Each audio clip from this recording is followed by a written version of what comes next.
So welcome back to This Week in Trailers. We have over 80 this week. Yes, count it. Lots of trailers. Let's just get into it and see if there's any games to look forward to. I need to make sure to make a separate list of games to look forward to. So this week in trailers. And I'll try and make notes of which games to kind of look out for and all that, and see if it's gonna be worth it, etc., etc.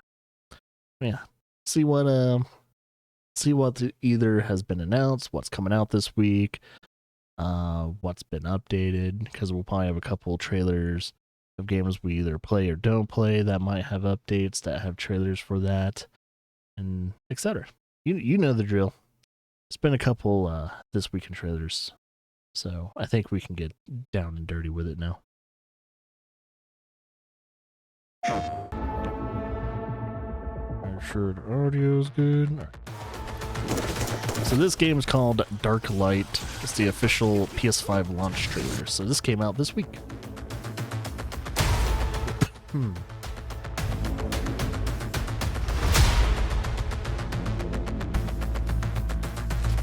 I like the art style. So seems like it has that Metrovania look to it. I don't know if it's me. Some of the animations look stop motion, like that giant worm. Whoa, retro style.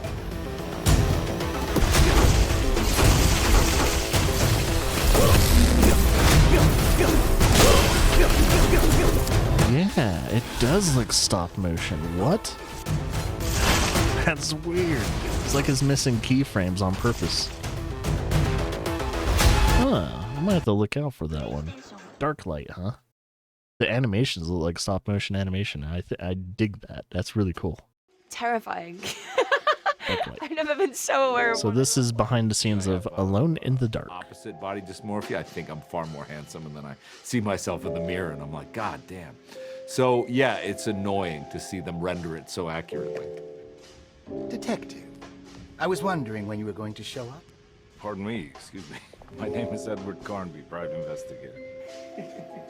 We spent a lot of time. I know they did, and they shouldn't. They should just use the template of Brad Pitt's face, and then we're good to go. But they had to get it right. I just finished a movie which was based on a video game, and I had this kind of newfound appreciation for video games, having not played a lot of them in my own life, and just really kind of getting an insight into how big the gaming world is and the level of craftsmanship that goes into creating these games. Wait. So no. when the offer came through to being Alone in the Dark, I said that yes immediately. Excuse me? Do you know where I can find Jeremy Hartwood? What I'm most drawn to is the different characters, because they are all so different, so fully fleshed out, and I'm always just so fascinated about their dialogue. What are you doing? I told you not to lose sight of the girl. Don't you worry, Mags. I'll find that little rascal. Who are you people? You really do feel like when Emily meets a new character, the world is completely changed. Ruth Talon. Nice to meet you. I mean, he's kind of a gruff detective, and he's like searching for something, and you know, he's hard-boiled, but he's got some humor to him and stuff like that. He's a bit of a trope or a type, and I like that, and I like the world and sort of how he's exploring this insanity amidst all this horror and stuff. I liked all those aspects. Oh, she is just peachy, detective. You want to be able to sort of ride a balanced line of being able to play a character that's a certain way, but also that it doesn't have too many specifics so that someone will distance themselves from that character. You want them to be able to invest in this person. Well, I guess it's also trying to make sure that there isn't like one tone throughout. Like, yeah, you know it's a horror, but then you don't want her to be one level throughout the whole game. You know, like, yes, there is the kind of scary element, but then she still has to go on a journey and discover different things, and there should still be room to breathe and have a funny moment or a sarcastic moment or a moment of discovery. So it's just trying to really kind of keep all those other beats alive amongst the kind of darkness of it all, I guess, is how I felt anyway. And she is kind of, you know, there's a lot of fear within her and a lot of speculation and curiosity and, I guess, dread, intrigue. Like, there's a lot about her that is kind of on edge. Detective, I really need you to get yourself together. No matter how much I see of this game, I'm still on the ropes with this I'll one. definitely play it. I'll probably play it as Emily. The cinematics will probably be better, but it'll be those moments in the gameplay where, you know, you're running around trying to solve something, and as I say, I'm pretty terrible at it, and then you just hear, I can't do that, I can't do that, I can't do that. Then I'll be very annoyed with my own voice. I can't leave. I got a job to do. I can't leave. I got a job to do. I can't leave. I got a job to do. It's really, really cool. So it has that type of mechanic in I it. would have the opportunity to do Character something like says, this, no, you you know. can't do It's so that. incredible to be able to kind of step out of what you usually do and explore something new and kind of challenge yourself in a new way. So it's been amazing. I don't know. I'm still on the fence with that one. It's like, I'll look forward to the reviews, but we'll see how it does. I'm on the fence with that one. It's like a level alone in the dark, but man. So this is called Strange Horticulture.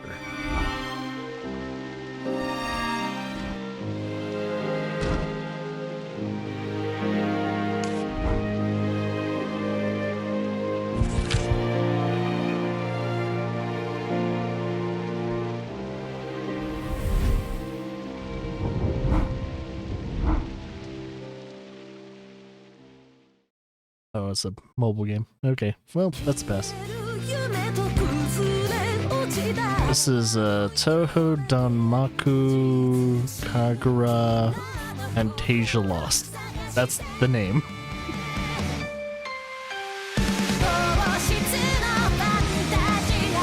It's a rhythm game.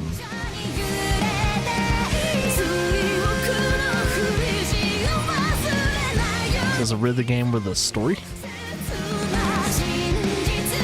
Oh, and it's a bullet hell. Okay.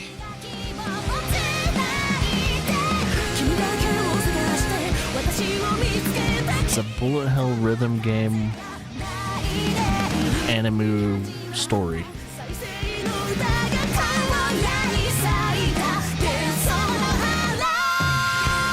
That's so weird.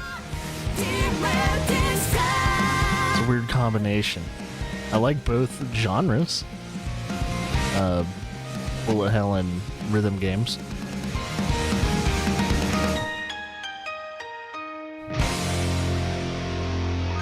Available now. What platforms? What platforms? What platforms? Is it on PC only, or is it a mobile game? I don't know. Alright. After light fades. It's like a puzzle game where you kind of move around the environment.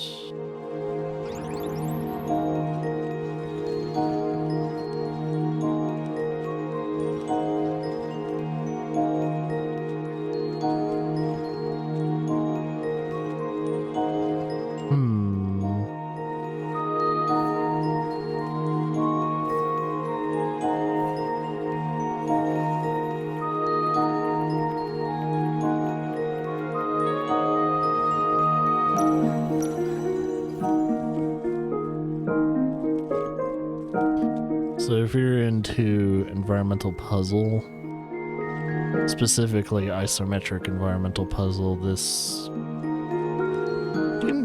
game could be for you. I've seen a couple of these type of games before, mainly when it comes to, like, you know, there's enemies on the map too, and you have to, like, kind of go around it, but So eventually you get to control 2 bodies. Huh. At least for one of the puzzles. Yeah, this game, when it comes to the enjoyability of this game, it all comes down to how complex and thoughtful the puzzles are. And if the puzzles aren't that good, the game's not going to be that good. Because not much else is really going for it. I mean, the game looks fine, but it all comes down to the puzzles. So, puzzles don't feel good, especially after solving them and all that, that you don't feel like a sense of relief and victory and everything like that. It makes it feel smart. Then it probably won't do too well. It looks totally fine, though. There's a lot going on that I don't understand quite yet. So I'm trying to figure out, like, alright, use fire to melt ice and all that. Use the other character, move them around. She brings the... It's a lot. Okay. I don't know why you removed the other character.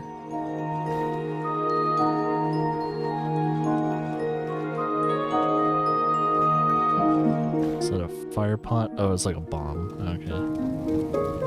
I wonder if you can get hurt. No, you can't get hurt. So there's no environmental danger solving these puzzles. That I know of. I haven't seen the character die. This memory is now released. Huh. Okay. Well, that was that. Didn't really... Slime Rancher! Yes, this is not fully released yet. This is still in early access. So this is another update for Slime Rancher 2. Is it just a cosmetic update? Oh, they can relax on, like, seats and benches and stuff like that. It's cute.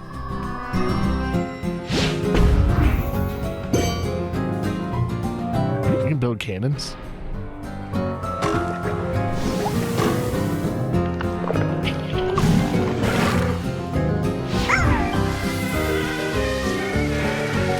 Amusement park for slimes.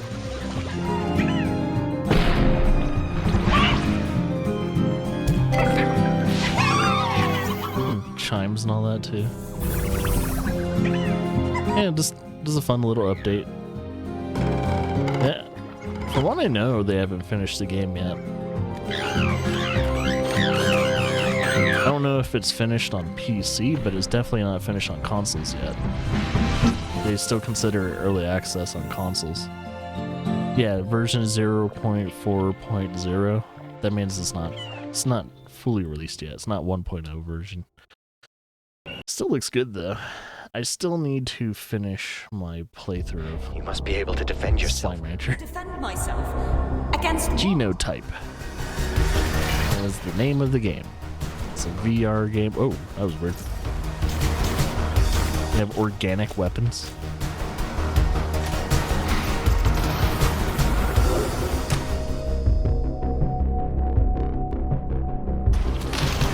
Organic weapons inspired by the original Prey. So if anyone remembers playing the original Prey, the weapons had organic features to them.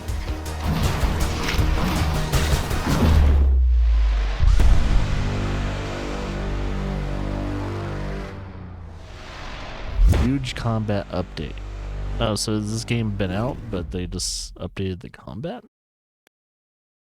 Okay, as long as they're still supporting VR games. So this is Reverse 1999. Official It was an early spring day trailer? like this one. I found him at my door. No, Father.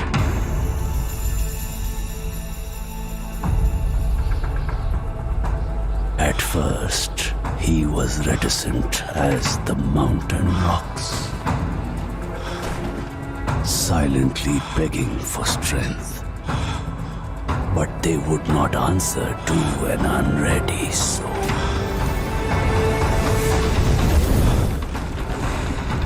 Look what you have done, Pusher.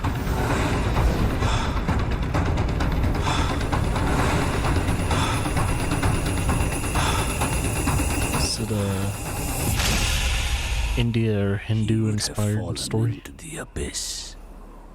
There was blood and tears. He would understand the weight of nature and regain his footing. That's a on dead the bear. solid earth. Doesn't it quite explain what kind That was the moment of game it is? when he became my student. I have no clue. But it might be Hindu inspired? Maybe? That are completely, just utterly fictional, who knows? The research facility is lost. Empyrean. Contain the That's the game name of the game. Although we escaped the surface Galactic with our Survival lives, Dark Faction. Fear hounds me.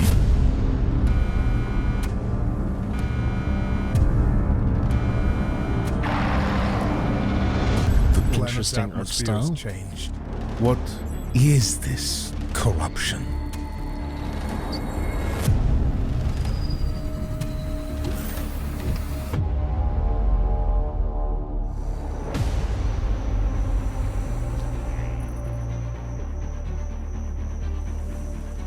It's a weird art style.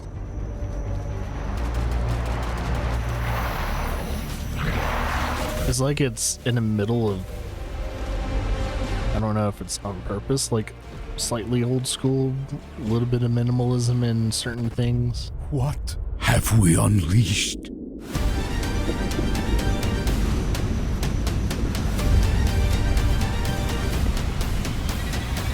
heck? A big old obelisk. I fear not what the history books will say of me, but who will be left to read them?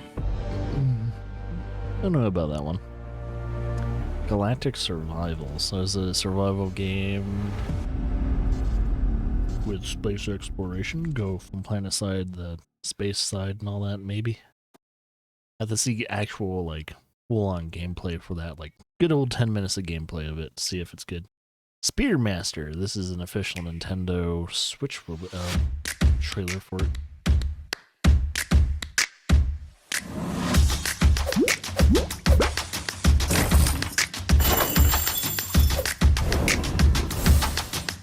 Solve puzzles.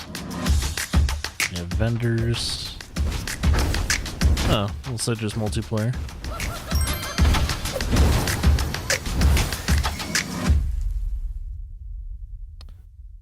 Looks like a pretty simple game. I don't know. Didn't really win me over though. Republic of Jungle.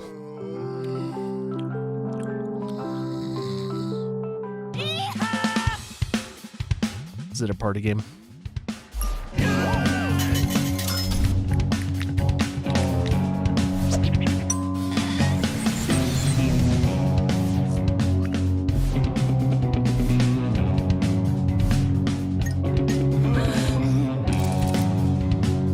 But is this part of like Jack Party Pack stuff?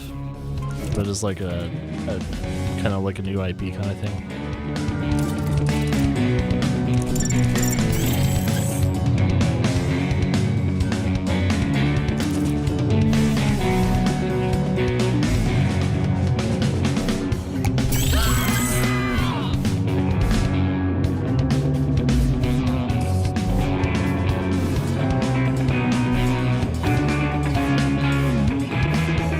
So Republic of Jungle.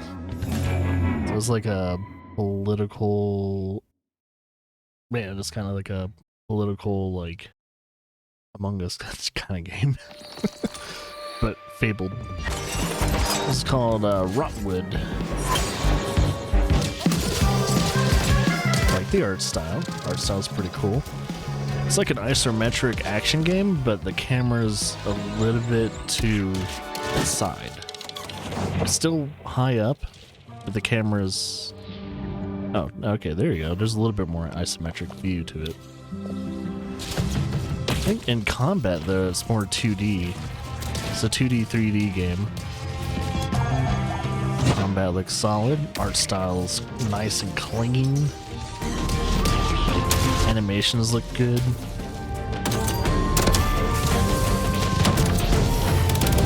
Looks fun. Looks cool.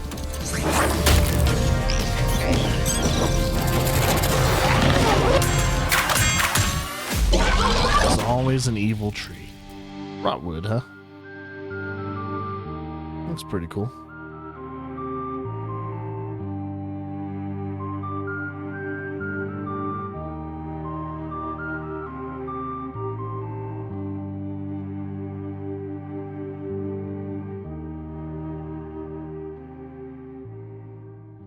Make a note of that one. That one actually caught my eye. It looks cute. It looks cool. It looks like it's going to be hard too, maybe. This is called Star Knot. There is a lot going on in that scene alone. There's a lot of rockets. There was a lot going on in that scene.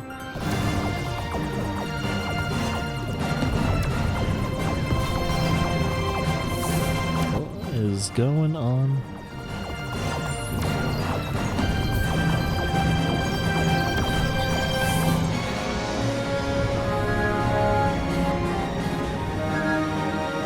Trying to figure out what your objective is. It looks like you have a countdown timer clock.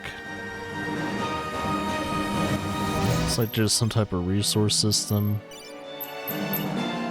that you can buy and upgrade weapons. The sounds don't. It's very independent.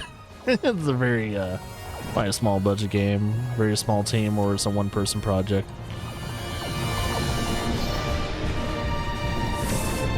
Not the biggest fan of the sounds. What's going on? It's not satisfying. What the heck is going on in the game, though?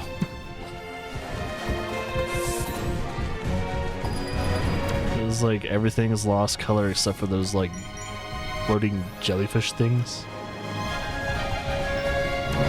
So you have health, you have healing items, armor. I guess you can upgrade your speed and all that too.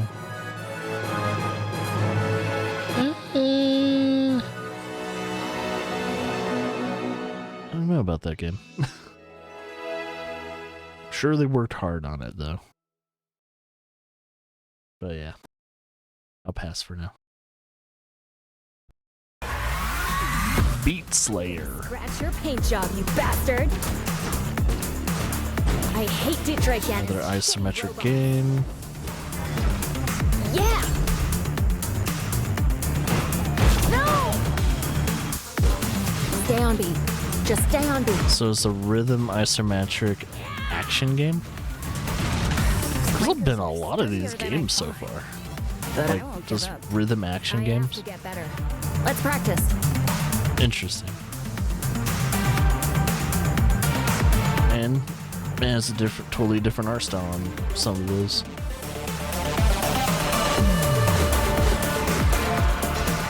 Still, my favorite action shooter rhythm games have been is it Hellsinger? Eat this, metal man. Yeah, Hellsinger and Hi-Fi Rush has been the golden standard for those games. Hellsinger in particular. Whoa, there's some cursing in the game. Cool.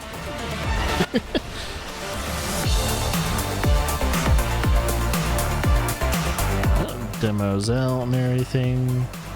Strictly on Steam. Looks cool.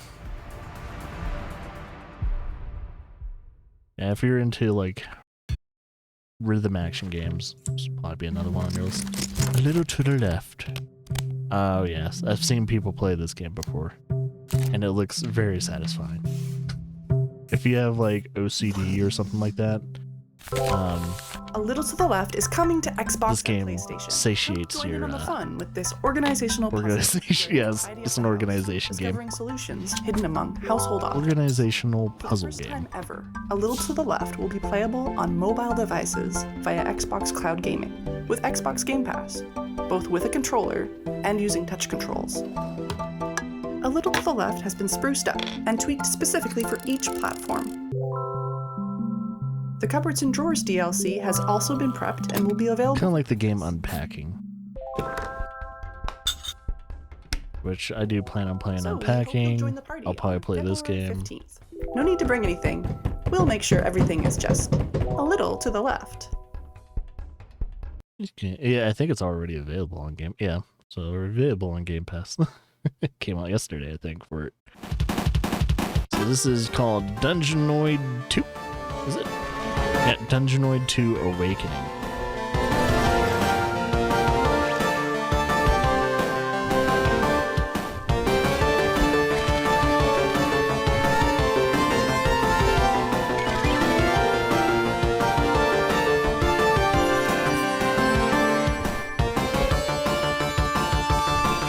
Now, when it comes to A Little to the Left, I'll be doing a peek play of the game, so we'll probably dive in deeper into that game. See what it has to offer.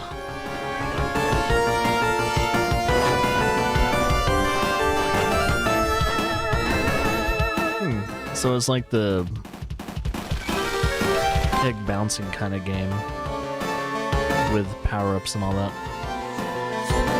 I do like those kind of games where you're the pretty much the pad, bottom of the screen, you're bouncing things and all that. It's on pretty much all platforms. Cool.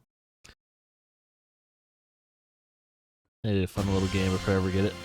SteamWorld Build. This is a official DLC that's either already out or coming out. It's a launch trailer, so it's most likely out now. It's a official Dorado Crest DLC.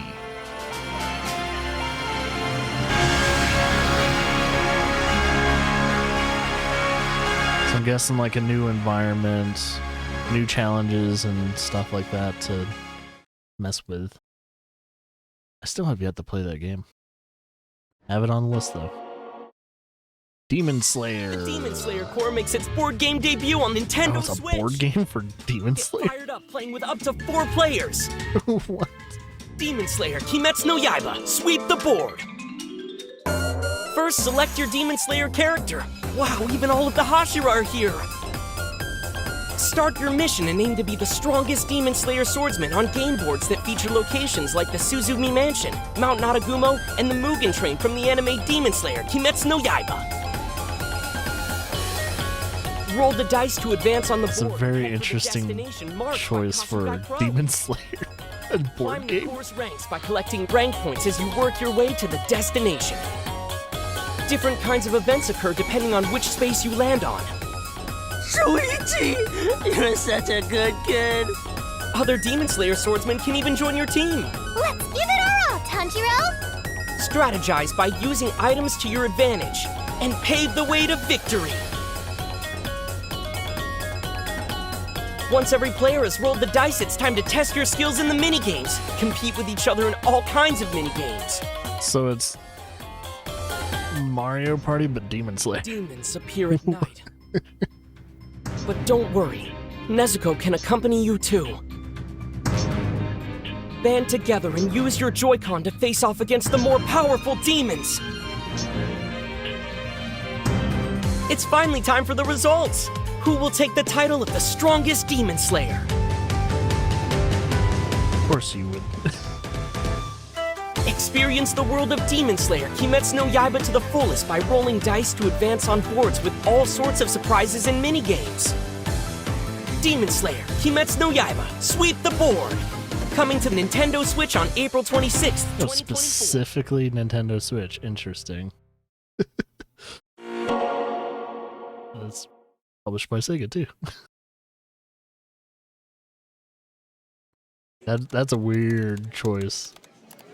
Outbound. Yeah, it seems to work though. So this game's called Outbound. Looks like you're Guy's stuck in an office. Oh, is this finding freedom outside the workspace? I like the art style. Art style is very nice.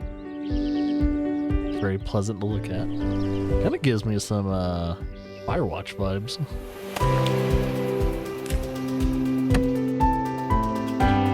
But it looks like you kind of build stuff, 3D printer and all that too. Oh, are you turning a minivan into a home? Sustainable living outside the in the countryside?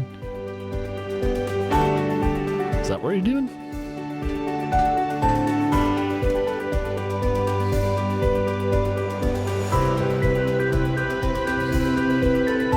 Well, now you can't drive the van. So wherever you set up is pretty much where it is. Oh, it looks like the game is getting kickstarted right now. So if you like what they're doing, like their idea, go to their Kickstarter. Looks pretty interesting. I would like to see more of that game in the future. This is Apex Legend Breakouts. Lots of battle pass. Keep out of reach of murderous simulacra who's only under direct human supervision. I've been kind of wondering what's been going on with these games. And all the stars are shining.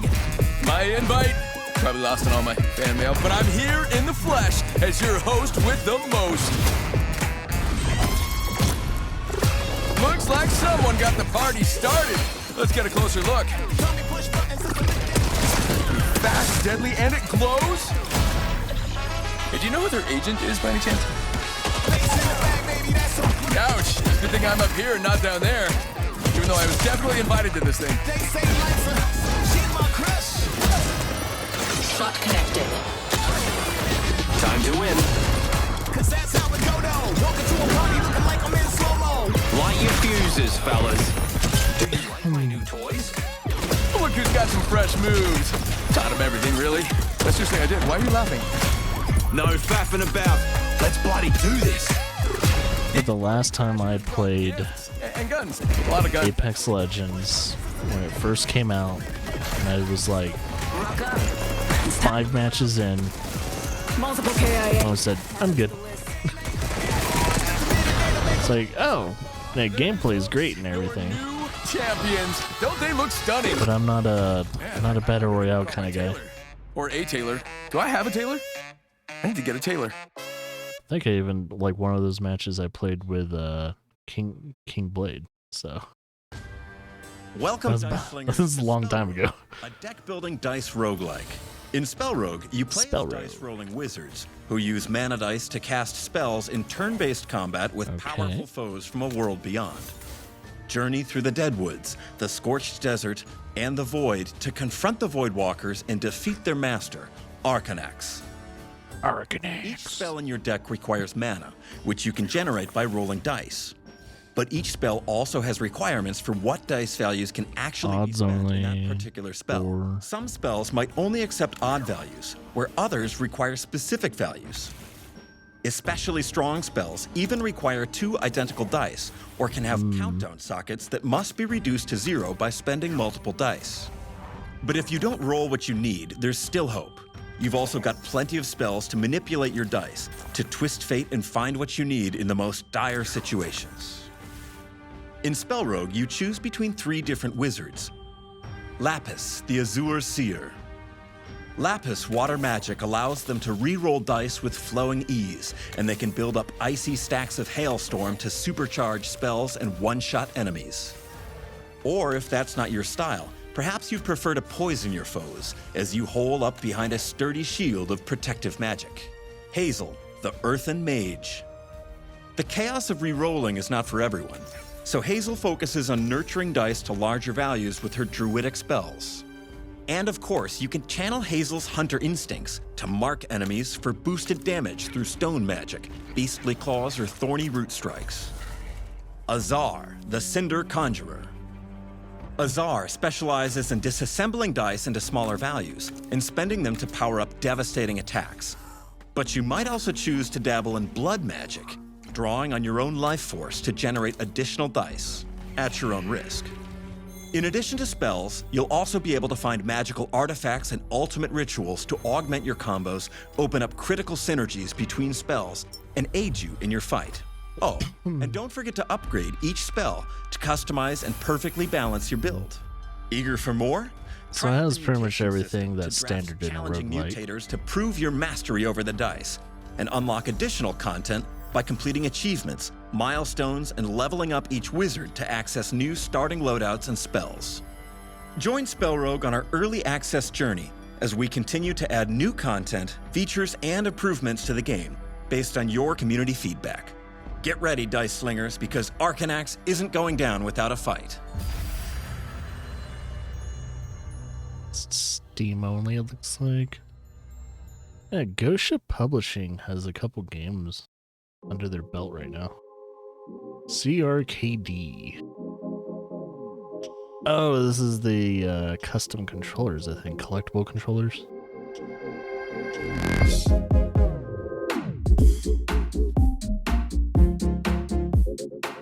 Yeah, I guess it's a new, like, I don't know if they would call it a premium line or anything, but yeah, you know, customizable controllers for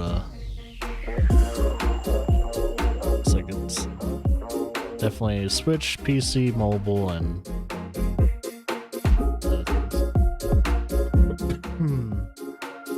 so in case you like your old school controllers, there you go. Meet the Neo S, the sister controller to the popular Nitro deck. The Neo S connects via Bluetooth to your Nintendo Switch, as well as PC, mobile, and can even control smart TVs that have Bluetooth capability. When we decided to make the Neo S, we wanted to create a controller that looked unique, but also felt familiar and comfortable. This was a fine line to walk, so to achieve this, we took inspiration from some different areas. The overall shape was inspired from both retro controllers and modern smartphones. This helps give a familiar look and feel, and with the textured ergonomics on the back of the controller, it's designed to not only feel familiar, but also sit comfortably in your hands. Although the controller has this touch of familiarity to it, if you compare it to other modern controllers, it really stands out. The front of the controller has a flat surface, allowing us to create unique designs, and it also acts as a canvas for artists to partner with us and express their styles through the Neo S. Our first partnership is with the renowned artist Pope Art. Each design that's created for the Neo S will be limited and collectible. This helps give a feeling that any Neo S that you pick up is uniquely your own.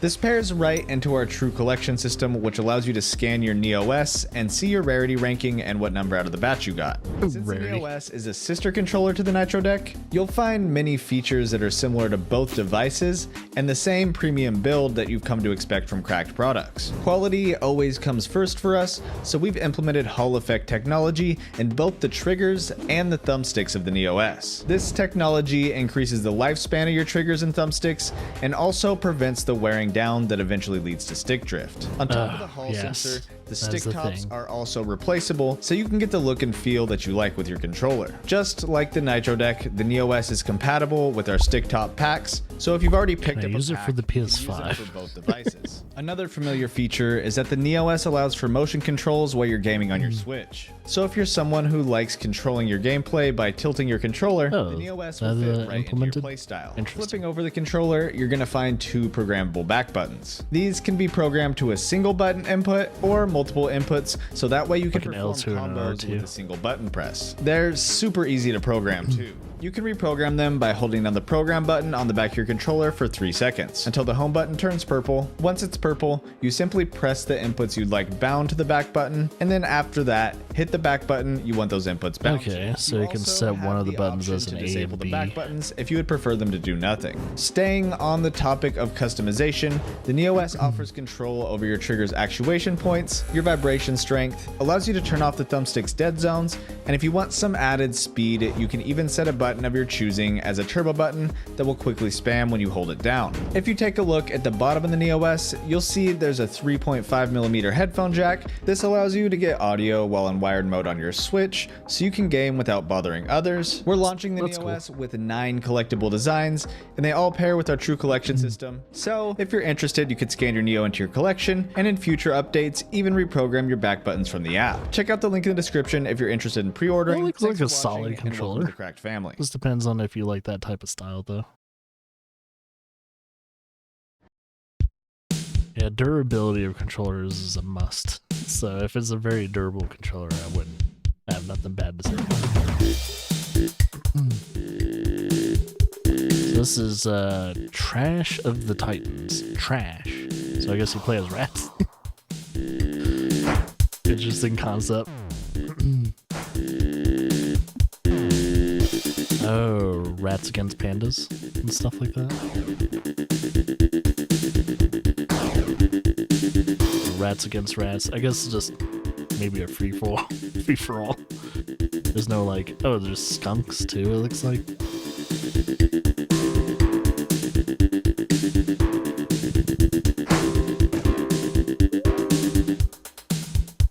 Giant rat.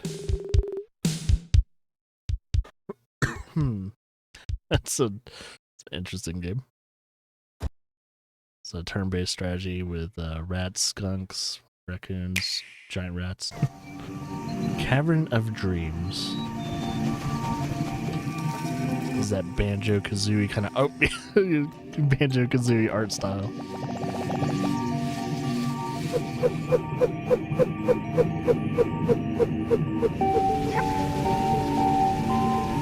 So is it kind of like a platformer like that?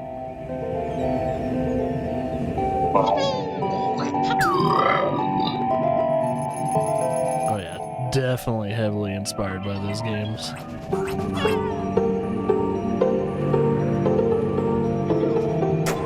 So what do you play as? Like a small little dragon or something?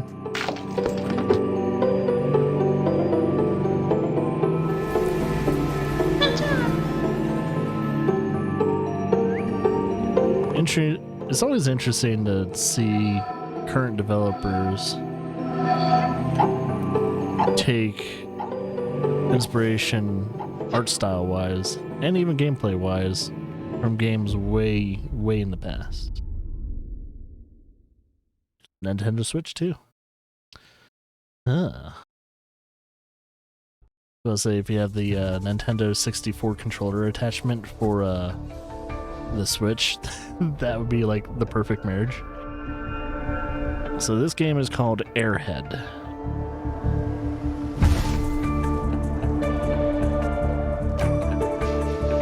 So wait, you use your head as a flotation device? Interesting.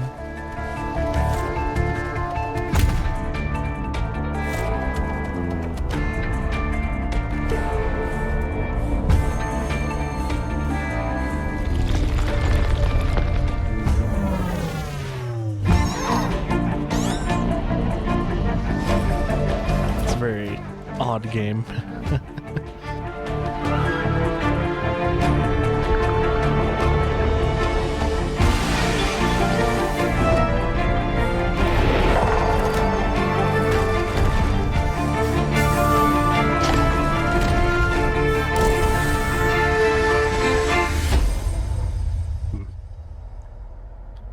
Looks like it's out on everything, so there you go. Even the Luna, whatever that is. Astral Duel 2. So this is the second game in whatever this small little franchise is.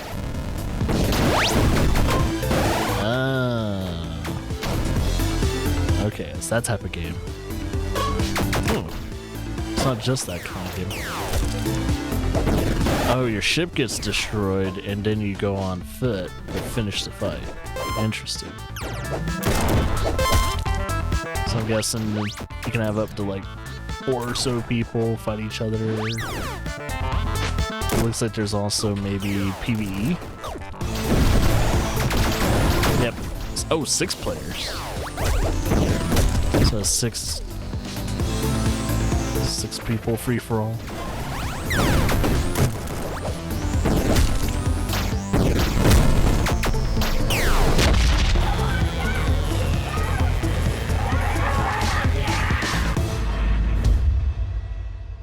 Another animal-based game.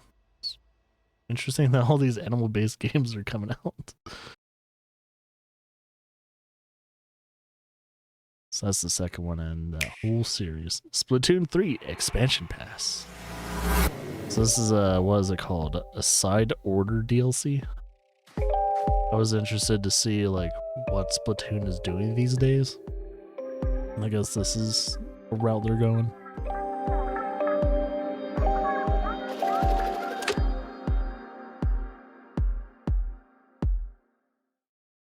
Must be a teaser. Oh, no, wait, okay. There's more. Welcome to Inkopolis Square. This once thriving district now lies abandoned and has been drained of color. How dare it. After awakening in this world of order, an Octoling, Agent 8, along with Pearl, one half of the musical duo Off the Hook, who is now a drone, must ascend the Spire of Order together. Is now a drone? What's going on in the story? This single-player experience is designed to be replayed over and over again. Oh, is it like a roguelite? There are 3 things to keep in mind: floor selection, color chip enhancement, and objective completion. Okay. You'll need to repeat this cycle in order to gain more knowledge and reach the top of the spire.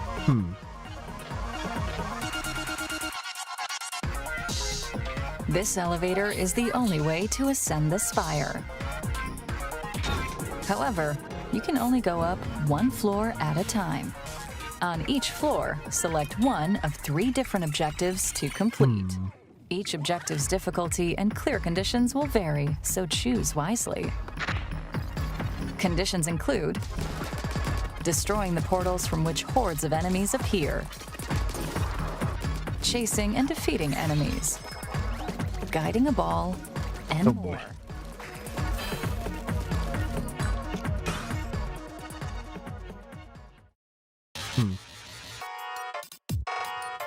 Once you've made your selection, you will receive color chips. Place them on your palette for enhancements like increasing your firing speed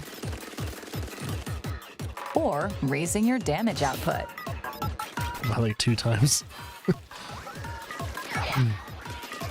Over 60 types of color chips can be unlocked. Use different combinations to customize your palette to your liking. For example, you can adjust the features of your main weapon. Activate your special weapon in rapid succession. Or widen the explosive range of your bombs. You can also upgrade the Pearl drone, who can support you in combat. So even if your current loadout isn't quite fitting, you may continue to make progress.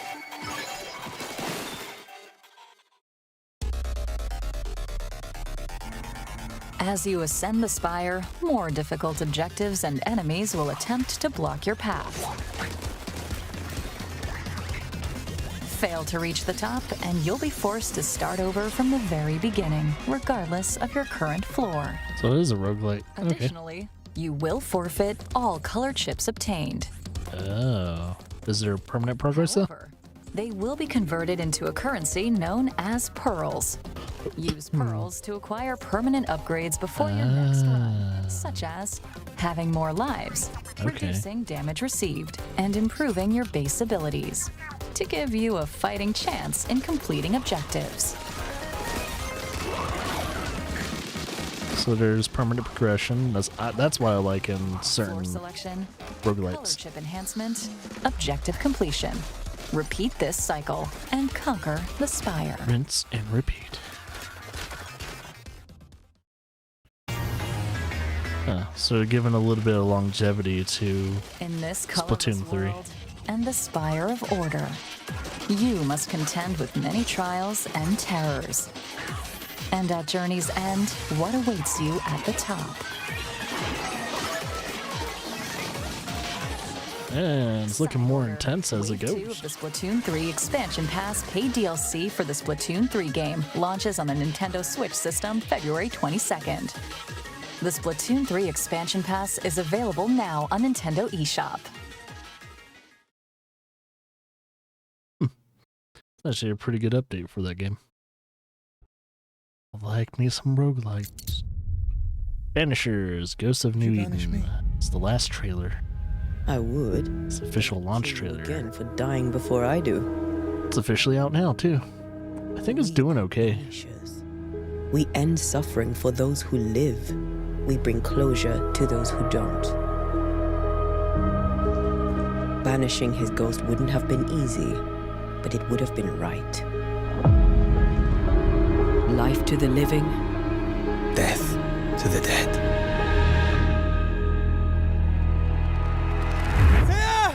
Help me! I'm not sure I can do this. Honor your oath, or bring me back, but don't leave me like this.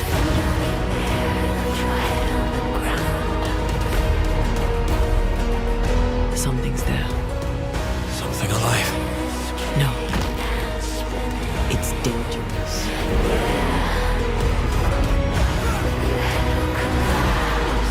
I forgot that Don't Nod apparently made Vampire as well. Vampire. So this is not their first, like, action game. Or do we part forever? We must decide now.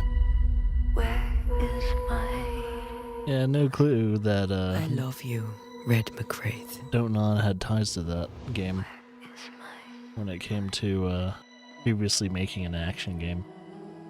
So Banishers is almost like a follow-up / spiritual successor to like something like Vampire.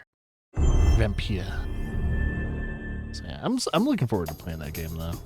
Banishers. Before Henry This is Aaron was MLB The Show to break Babe Ruth's all-time record.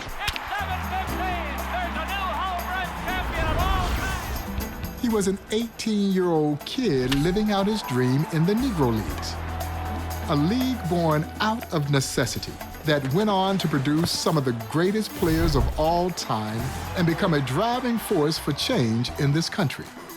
Like Josh Gibson, arguably the greatest home run hitter of all time, who is said to have hit a ball completely out of Yankee Stadium. And his Hall of Fame Thunder Twin teammate Buck Leonard, who could tear the cover off a fastball and pig it at first like no one else could. And we should never forget Tony Stone, who broke barriers by playing regularly in a major men's professional baseball league. Miss Tony Stone, a 23-year-old, is the first woman ever to perform in the NBA. This is Storylines, the Negro Leagues, Season 2.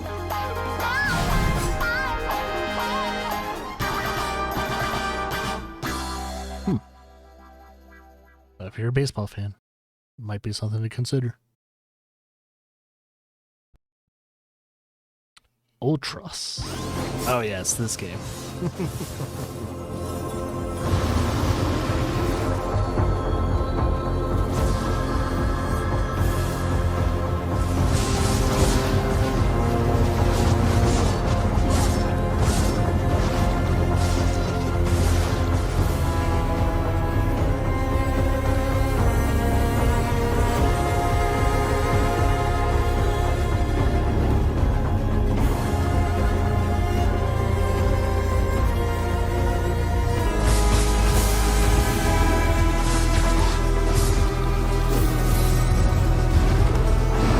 Such a trippy looking game. Looks great though.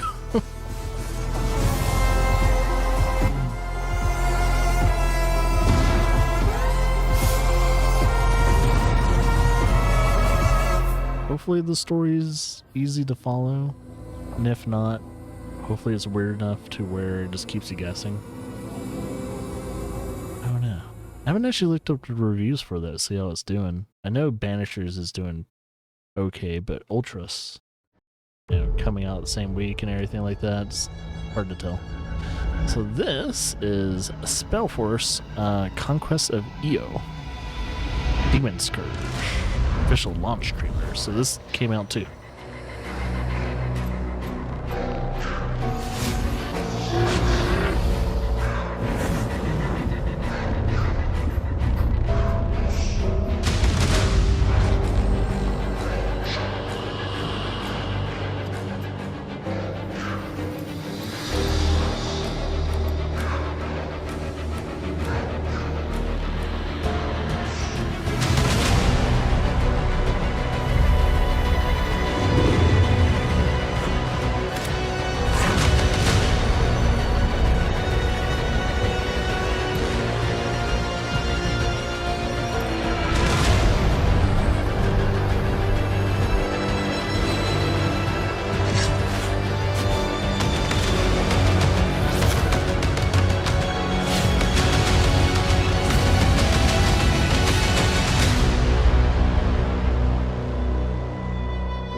So yeah, another Spell Force game. If you're a fan of that. Published by THQ Nordic. There you go. We actually have a pretty good relationship with those guys. Unicorn Overload. Your Highness, if we plan to challenge the might of the Zenoiran Empire, we must first build a military capable of doing so. I can't argue that, but it will take constant training and refinement of our forces. Indeed it shall. However, there are many options available for bolstering the strength of your troops. Allow me to explain. Yes, quite. Each character within your army is assigned a certain class. Some specialize in melee combat. Others snipe enemies from the back row. Some provide healing to allies. Does it have a combat rotation like Darkest Dungeon? That's quite a variety. I'll need to carefully monitor class distribution when organizing our troops. Precisely, Your Highness. Each class has its strengths and weaknesses. Flying-type classes are vulnerable to archer types, to give one example. But you will learn these dynamics as you gain battle experience. For this lesson, we will focus on techniques for strengthening these character classes. You can advance characters to higher classes via promotions. Promotions can be awarded by spending honors, which you obtain primarily by completing quests. Reaching an advanced class will boost a character's stats and allow them to learn new skills. I see. It seems like promotions are key to expanding our range of tactics. Quite so. In your case, Your Highness, advancing to the rank of High Lord will allow you to swiftly traverse the map atop a mighty steed. On the overworld, you will also encounter the Sigils of the Ancients, more pedestrianly known as auxiliary stages. In these stages, you may battle against armies of phantom soldiers to earn additional experience. Auxiliary stages can be repeated, giving you an excellent opportunity to level up your forces. Auxiliary stages are also one place you might obtain items called military treatises. Using these special items will grant experience to a character without the need for combat. That could prove handy. I've also heard rumors of items that can directly boost attributes like HP and attack power. I guess we have more options for strengthening the Liberation Army than just relentless training. Gotta love it. Thank you, Joseph. This knowledge will serve me well as I grow into leadership. I have utmost faith in you, Your Highness. Next time, we dive into the most crucial component in our goal of defeating the Empire: battle. This will be our final lesson. Come, destiny awaits. Huzzah! So that comes out March 8th. Nintendo, Sony, and Microsoft consoles. Fight Crab 2. That crazy game. This wacky fighting game that's about crabs wielding weapons.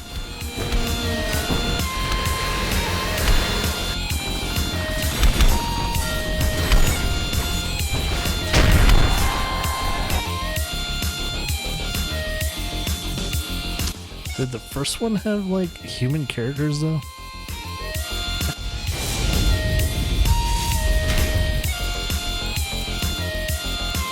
And, like, an anime-inspired, nonetheless.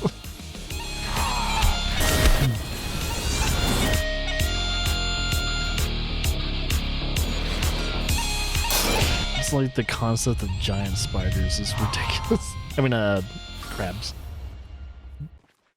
Giant crabs fighting each other. Man. Tower Fantasy. I played that game for like maybe 30 minutes and I was like, nope, I'm out.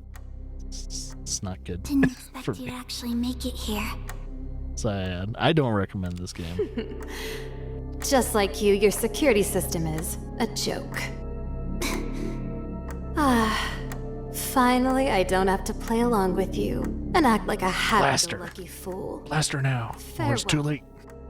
My best friend.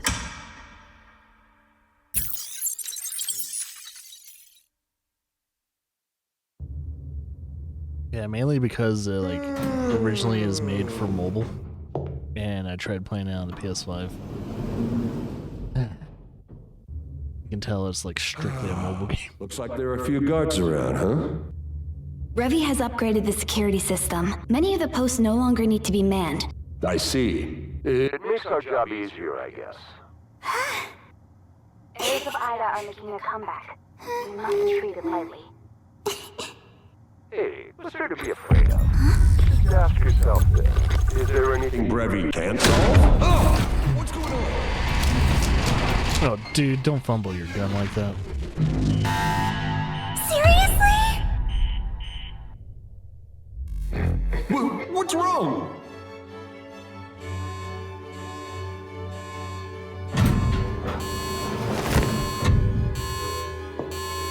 Is he knocked out or taken out?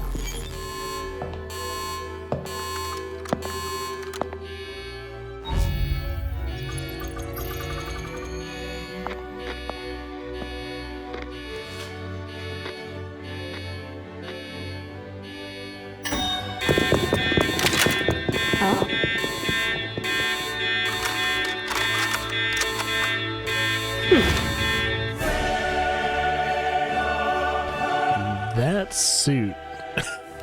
What the heck?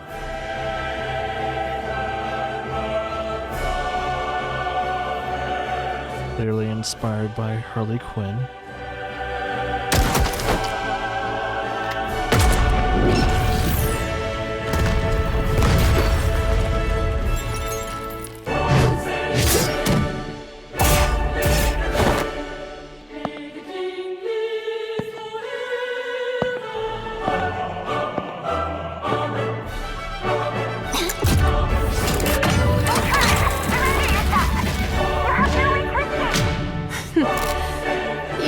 Are too weak to stop me. So wait, do you play as her?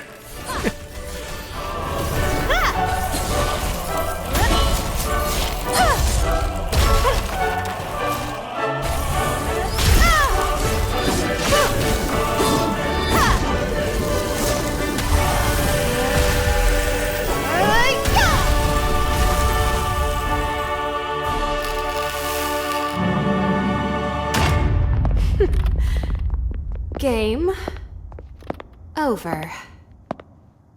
Didn't expect you to actually make it here. Is my upgraded security system really that vulnerable? Your security system is just like you. It's a joke. I've always treated you as a good friend. Ah, finally I don't have to play along with you and act like a happy-go-lucky fool. Farewell, my best friend. Straight up killed her. Indeed. Okay. Hey, Hyper, what up? Oh. So is she not dead? Do you not shoot her in the head?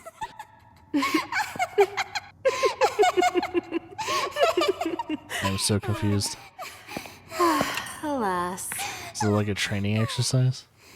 You've destroyed every room. I lost to you.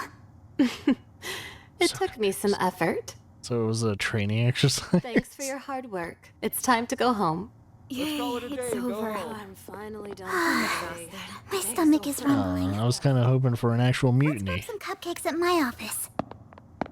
By the way, about what you said, did you really mean it? About happy-go-lucky fool? Well, who knows? It'd be funny if they're actually teasing that she's like incredibly evil person. It'd be funny as hell. Yeah, but yeah, I don't play Tower of Fantasy, so not my thing. So Genso, I think that's how you pronounce it, Genso Chronicles. What happened to the music?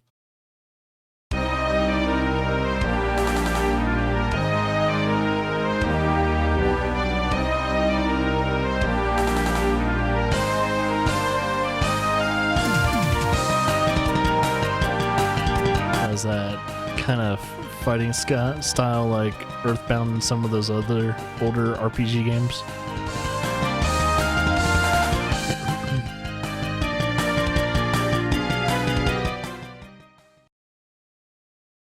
Kemco. It's been a long time since I've heard that name. So that company's still around? Sons of the Forest. Ah, the official 1.0 release. So I guess Sons of the Forest is now 1.0. It's officially released, no longer early access.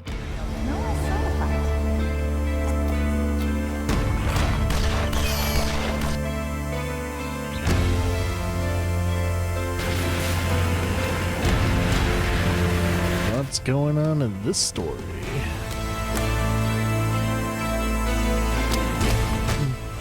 Compared to the first one, man.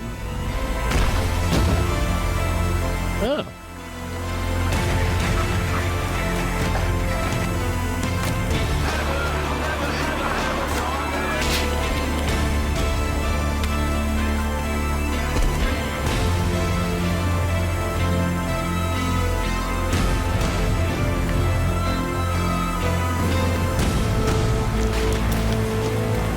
Oh god, that thing's huge.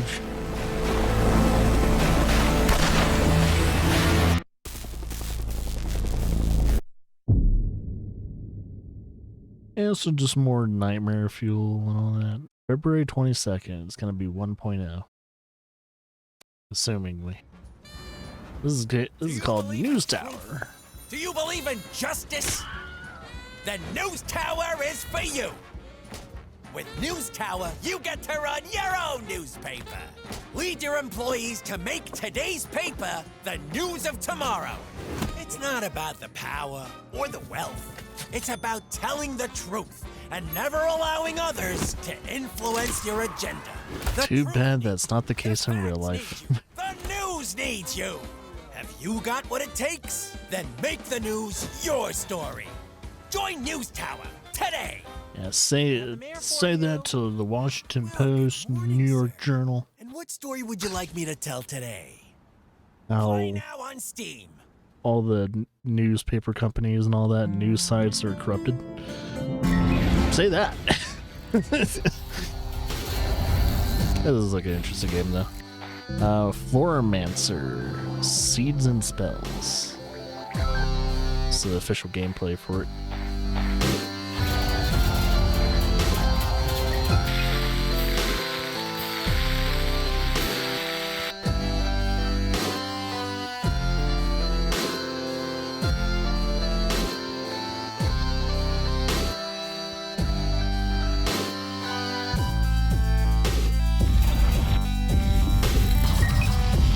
Giant AoE spells.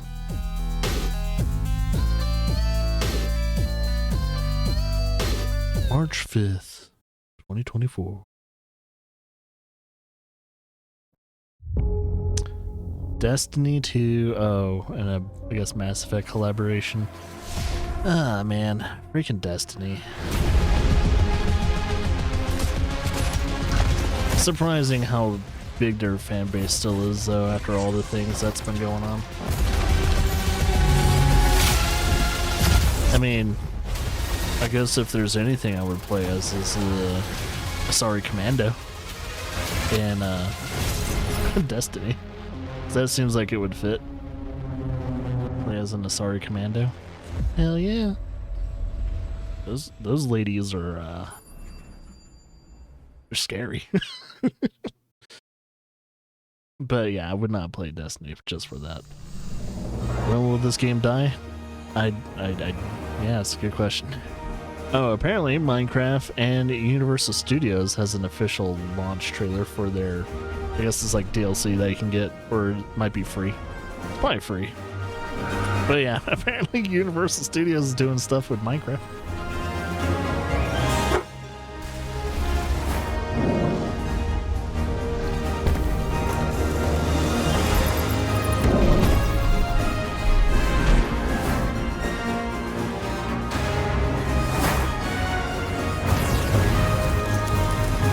Not gonna lie, The Mummy ride in Universal Studios is still one of my favorite rides. It's a good ride. Oh yeah, the Jaws ride. They still have yet to update that ride, man. I think they're still using technology from the like 80s or 90s. Yeah. If one of their rides needs updating in Universal Studios, it's the Jaws ride.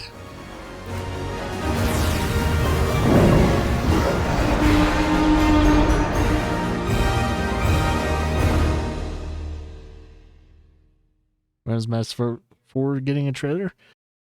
It probably won't get a trailer until BioWare is done, at least working on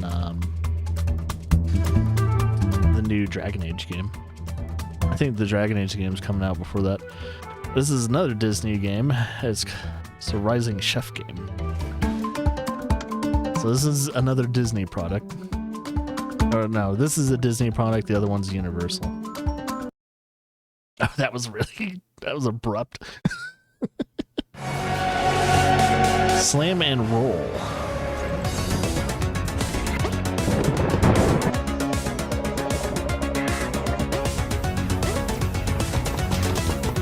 Yeah, I need my Mass Effect as well, man. It's been a while since I got to enjoy a new Mass Effect game. BioWare, though, I don't know. They're not the same company anymore, so I don't know if this next Mass Effect game is going to be any good. They don't have their creative directors or writers anymore, so who knows? Same thing with the new Dragon Age game. It's probably not going to be the same.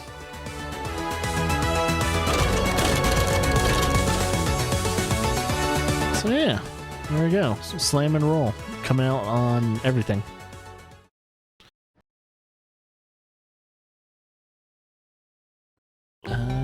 Escape the Mad Empire.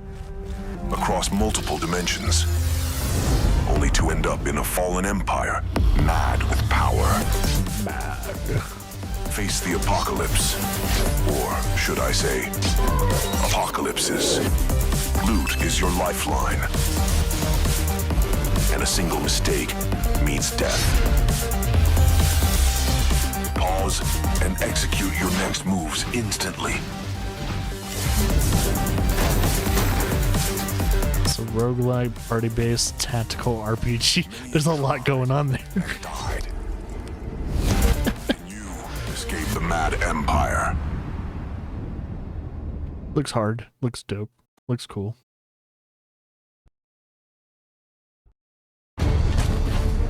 Dragon's Dogma 2.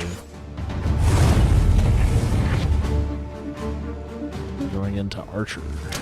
Let's see what the Archer is up to in this game.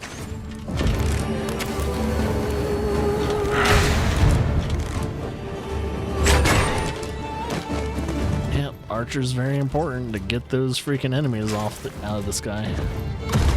Also to do status effects. Pull them off.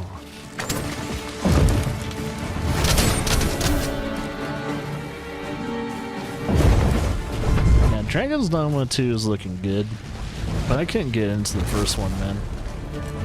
I was hitting these like weird roadblocks in the game where it's like you go into like a new area and all that, and I would just get decimated, and I was like, what am I doing wrong? So it was hard to do that. Oh yeah, this is Deep Rock Galactic Survivor. So this is like a spin-off game. Deep Rock Galactic Survivor. In this roguelike auto shooter, we're exploring the universe. Auto shooter. Oh, it's an auto shooter. A whole new perspective. Oh. Unlike the original game, this spin-off is a solo experience. But at its core, it's still a game like Vampire Survivor and blasting bugs. In each run of Deep Rock Galactic Survivor, you're sent down on a mission to eliminate the mighty Glyphid Dreadnought, taking you through 5 levels of alien caves filled with valuable minerals and endless hordes of enemies. Go, go, 4 go. dwarf classes from Deep Rock Galactic are making their return as playable characters. Cool. And this time, each one has 3 subclasses, which explore different aspects of the character. The Scout focuses on mobility, agility, and scoring critical damage. He's light on his feet and better able to dodge enemy attacks than any other class. His trusty M1000 rifle makes short work of high-value targets, while weapons like the Voltaic Stun Sweeper or the new Bug Taser offer plenty of choices for an electrical build. The Engineer is the master of high-tech automated violence. Fast-firing sentry guns, flamethrower turrets, and shredder drones do yeah, this is like a solid take on the auto shooter genre. I don't mind them. I like them. They're addictive. The right overclocks, and you can even make your turrets go mobile. This is like an idle combat game. The gunner brings the heavy movie weapons. character around. You can start with the highest health. Weaponry like the Thunderhead Heavy Autocannon, Let Storm Minigun, and Hurricane Rocket System give you overwhelming firepower. Because I enjoy games like Vampire the Survivor. Vampire Survivor. So this game's no different. I'll probably enjoy this game a lot. And packs an arsenal of elemental weapons. His powerful drill gauntlets let him mine minerals and dig through terrain faster than anyone else. Deep Rock Galactic's fun to play too. It's one of those games you can play by yourself, but you want to play with other people. Potential for dishing out elemental damage. Same thing with Helldivers 2, but I think Helldivers 2, it's like, it's super hard to play by yourself. Weapons behavior and give you a tremendous advantage in combat. During each mission, you'll need to gain experience by gathering minerals, killing bugs, and completing objectives, so you can upgrade your arsenal to the max. On your way to the Dreadnought, you will fight your way through 3 different biomes: crystalline caverns, magma core, and hollow bow. Each of these environments come with their own distinctive hazards. In order to survive, you'll have to master each biome's unique landscape. So sharpen your pickaxe, check your equipment, and load up. The mines of Huxies await you, and so do a billion angry alien bugs. Yes. This is Mission Control, signing off. Rock and Stone. Danger, Darkness, Dwarves. Yeah, it looks like a pretty solid game, man. I would enjoy playing it. Like it's only on maybe Steam though for right now, but I wonder if they'll bring it to consoles like Deep Rock Galactic. Princess Peach, showtime! Is this a launch trailer? No, it's just an official trailer. So I don't think it's quite out yet. Hey, look at Princess Peach go! Wait a minute, is that a nod to Phantom Thieves? Is that a nod to Persona 5?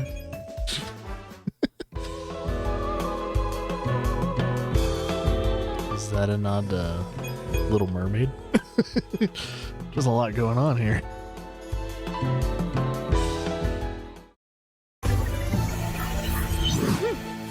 And that's just straight up anime. So I guess Princess Peach is becoming her own woman. She's a strong, independent princess.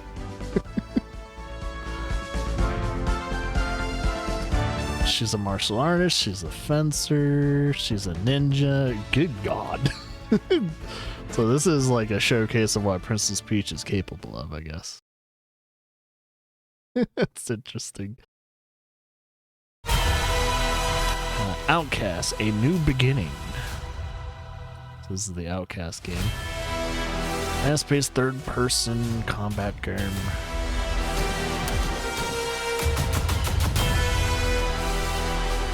I hate trailers like this, though. It's very unappealing. This type of music and all that. It doesn't sell the game the way they think it sells the game. And it's like, yeah, the game's probably pretty solid and everything. It's THQ Nordic too, again. Trailers can hurt or sell a game real quickly, and I think that trailer's gonna hurt that game. Wise X Nordics. Another anime game.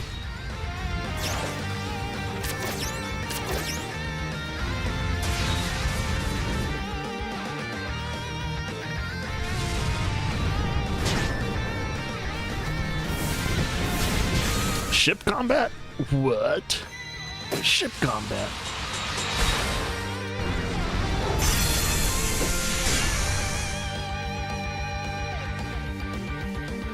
Well, if you're a fan of the Wise series, there's another one for you. I don't know if ship combat has always been a thing, but apparently that is a thing in this game. It's like, oh, cool.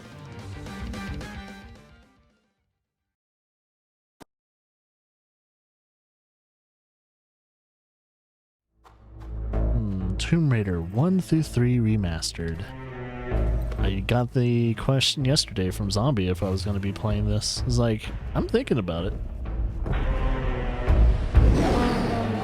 You have my total attention now.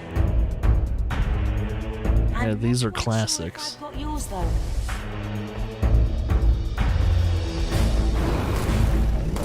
A dragon.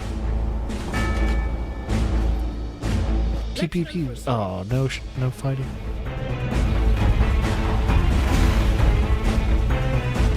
Yeah. Most likely, at least when it comes to people talking about this, it seems to play pretty similar to the originals. It has the tank controls and all that.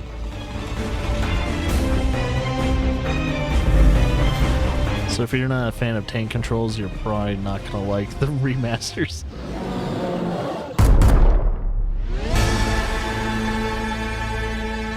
I always thought it was very interesting that Lara Croft could take out a freaking T-Rex with 2 pistols. It's like, what? Oh yeah, this is Animal... No, not Animal Party. Karma Zoo. This is an update for the game. I wonder how that game's doing.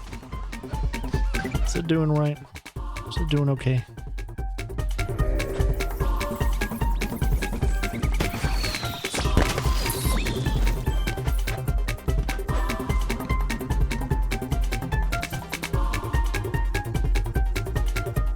Must play up to 10 players.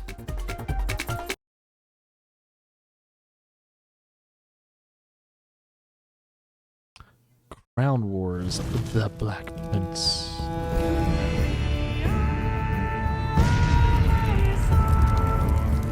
Plan thy battle. Lesson 1. Ah, it's one of those games. Justice is served. Claim the high ground, so your positioning on the map is key.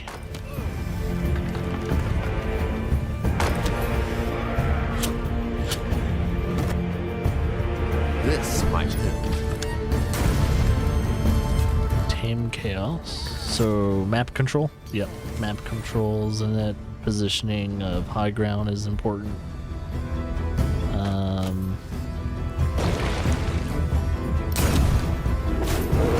Oh, freaking bear.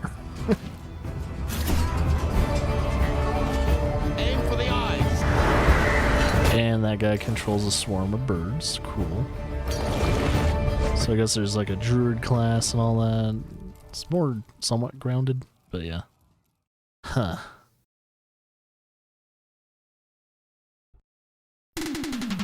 Lords of Exile.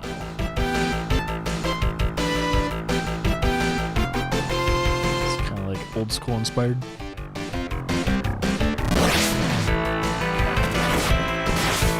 Oh, looks like a Metrovania. Looks like Castlevania.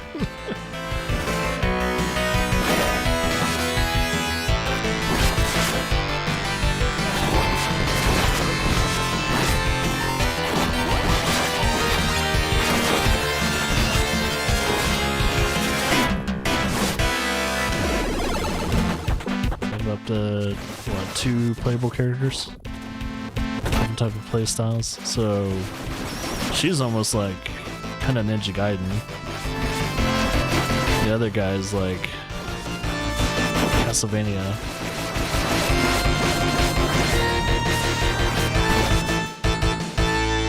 Yep, straight up Metrovania kind of gameplay going on. I don't know if it's Metrovania progression, but definitely looks like Metrovania. A hairdresser simulator, by the way. So you play as a hairdresser.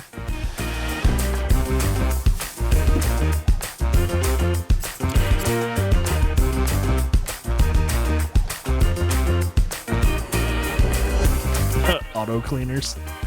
Wait, do barbershops actually use those? I didn't know there was like little robots they use to vacuum hair up.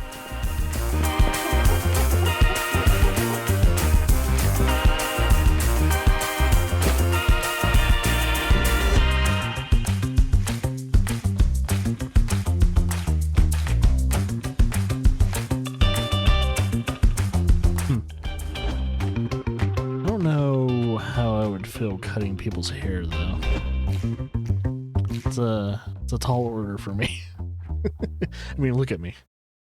I don't really have that much hair on me. Except for my beard. Haunted Bloodlines. That's some... Oh yeah, that's some blood, I think. A kid?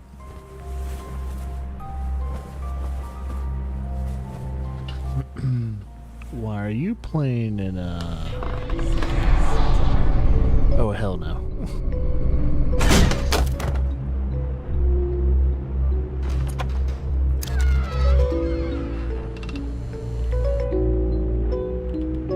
What is going on?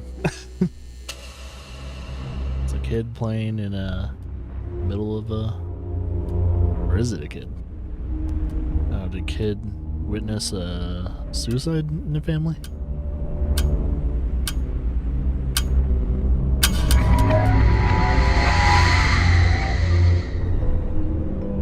Every family has secrets. I think I'm more confused. It's like, what is going on? Something about suicide, something about occult things going on. They have typical scares in the game, so I'll probably be very bored of it real quickly if they do that too often. Well, if I hear people talking about it as actually a really good game, then maybe. But I'll probably pass for now. Expeditions, a Mudrunner game. I think this is the Valentine's Day update or something. Wanna go for a ride? Or actually, you never thought possible. I don't think this game's out yet. It's about to get bumpy. I think it's just a Valentine's Day trailer. Dangerous. So dangerous. If you can handle it, I think we can reach that peak. If it ain't happening for you, we got some gadgets you might want to use to get things going. We can whip out the jack screw in case things get a tad rough. Maybe your preference is the classic winch. And don't forget the player's choice, the seismic vibrator. Jeez. Expeditions. So they wanted to make a ain't no place funny trailer for it. Got the right tool. It's a Valentine's Day trailer. That's funny. For a Mudrunner game. Alright, Tales of... What was it called? Sayuku? Tales of Sayuku.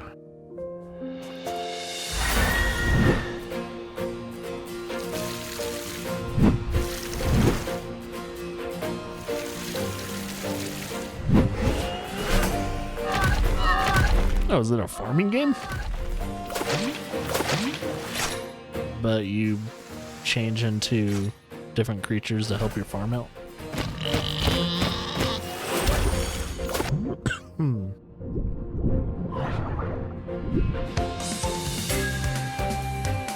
Gather, build, raise, and more. Oh, instead of chomping down trees, you blow the crap out of them. What about the grass growing out of the freaking wood? Can you, like, get rid of that? Kind of combat. So it's Japanese-inspired. Human that changes forms to help him in probably combat and farming. Whoa, hello. Well then, are these your love interests?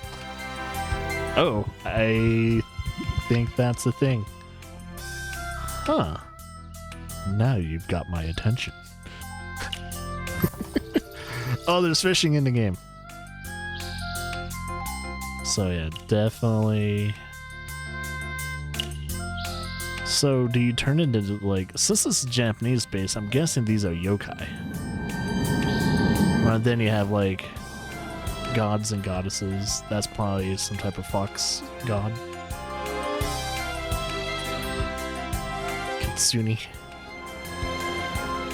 Interesting. It's only on Steam, but if I see it coming out for consoles, I might give that a whirl, man. It looks weird enough for me to like maybe pick it up. You guys know me. I like my Stardew Valley. I like my Coral Island, and I'm probably gonna like my time in Sandrock. Find the princess. Oh, her chesticle. Oh, that's not. Oh, dang it. We got bruised. We got you baited. Draw. He has a gun. Is this like a comedy-based card draw game?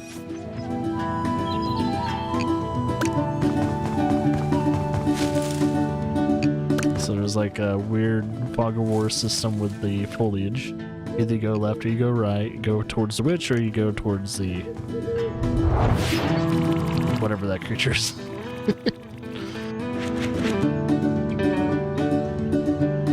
Never make a deal with a witch.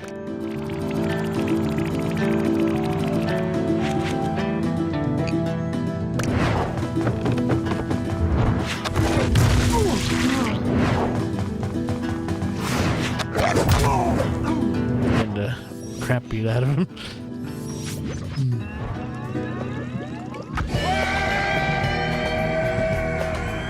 Did it say what this game's called? Princess Hunter. So, just looking for a princess, I guess. My hero.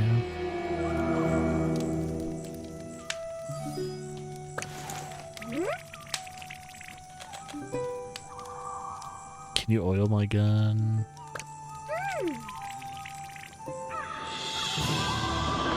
Art style is pretty nice. I like that. Something to look forward to. Maybe. One day.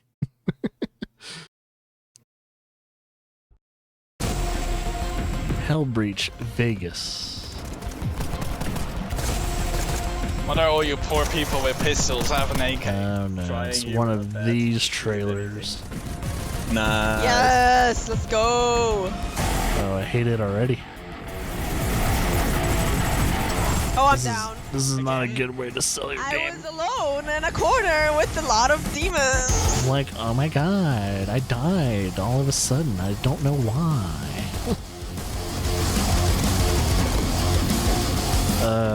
Never have content creators or something like that in your... Let's see what I get. Let's see what I get. Let's see what I get. I mean, they're probably not even... They're probably just developers. Smash your head. This is never a good way to sell games. Me, baby. Oh my god. I hate trailers like this. This is like a pet peeve of mine. Oh, there's an extra ammo perk outside.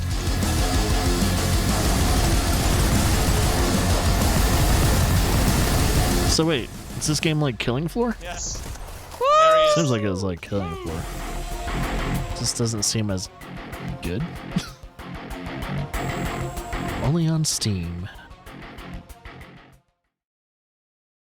Yeah, I don't know. Maybe another trailer will. No Man's Sky Omega. Ooh, yeah. 4.5. This keeps reminding me. I need to get back into No Man's Sky, man. Omega allows the whole world to think I'll do that for free, whether they own No Man's Sky or not. What? You don't have to own No Man's Sky to play it now? New starship. The Omega Expedition challenges all players to work together across the universe. The Atlas Path has been revisited, and travelers can honor it with a new staff and armor.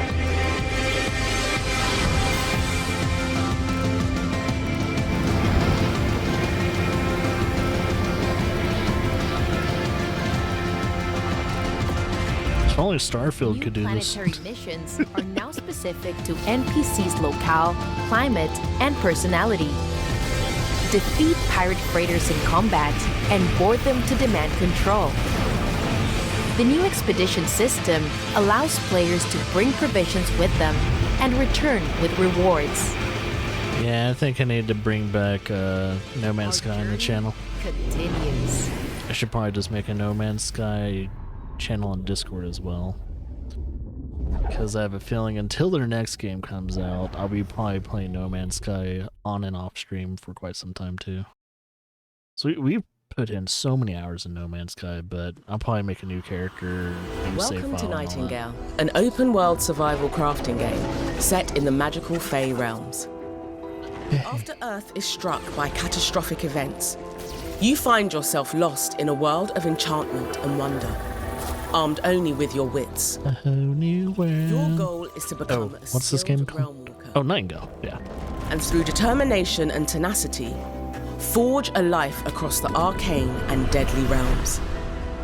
Starting with character This is like that interdimensional customize your realm walker to your survival game. while also choosing the difficulty of your early gameplay experience.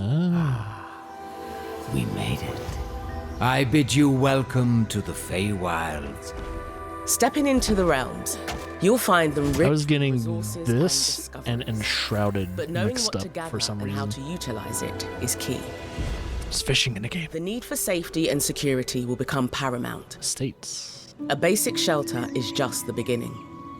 A refuge from the elements in which to rest, cook, and find moments of peace from the dangers of the Fey Wilds. While your first buildings will be driven by safety and utility, over time you'll build and expand cozy estates, gardens, and fortresses. You can choose from several structural designs, including Tudor, pagoda, stave, and more. Design your space to reflect your journey, from a rugged outpost to an industrious workshop to a luxurious manor. As you progress, your strategies and designs will transform your humble abode into a place of respite and a workshop that will become the heart of your journey.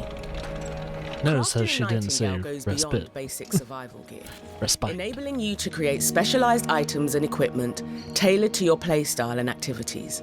The parametric crafting system means that the choice of materials is crucial. Rarer resources not only enhance the overall gear score, but each material itself also imparts specific stats that are tailored to your needs.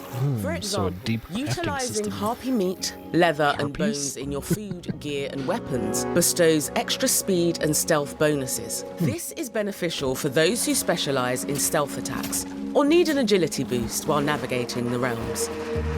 Upon crafting each piece of gear or weapon, you have several options to add enchantments, infusions, and charms. Enchantments can imbue your weapons with extraordinary spellcasting powers, such as the ability to execute area of effect attacks with ground slams, or even regrow forests.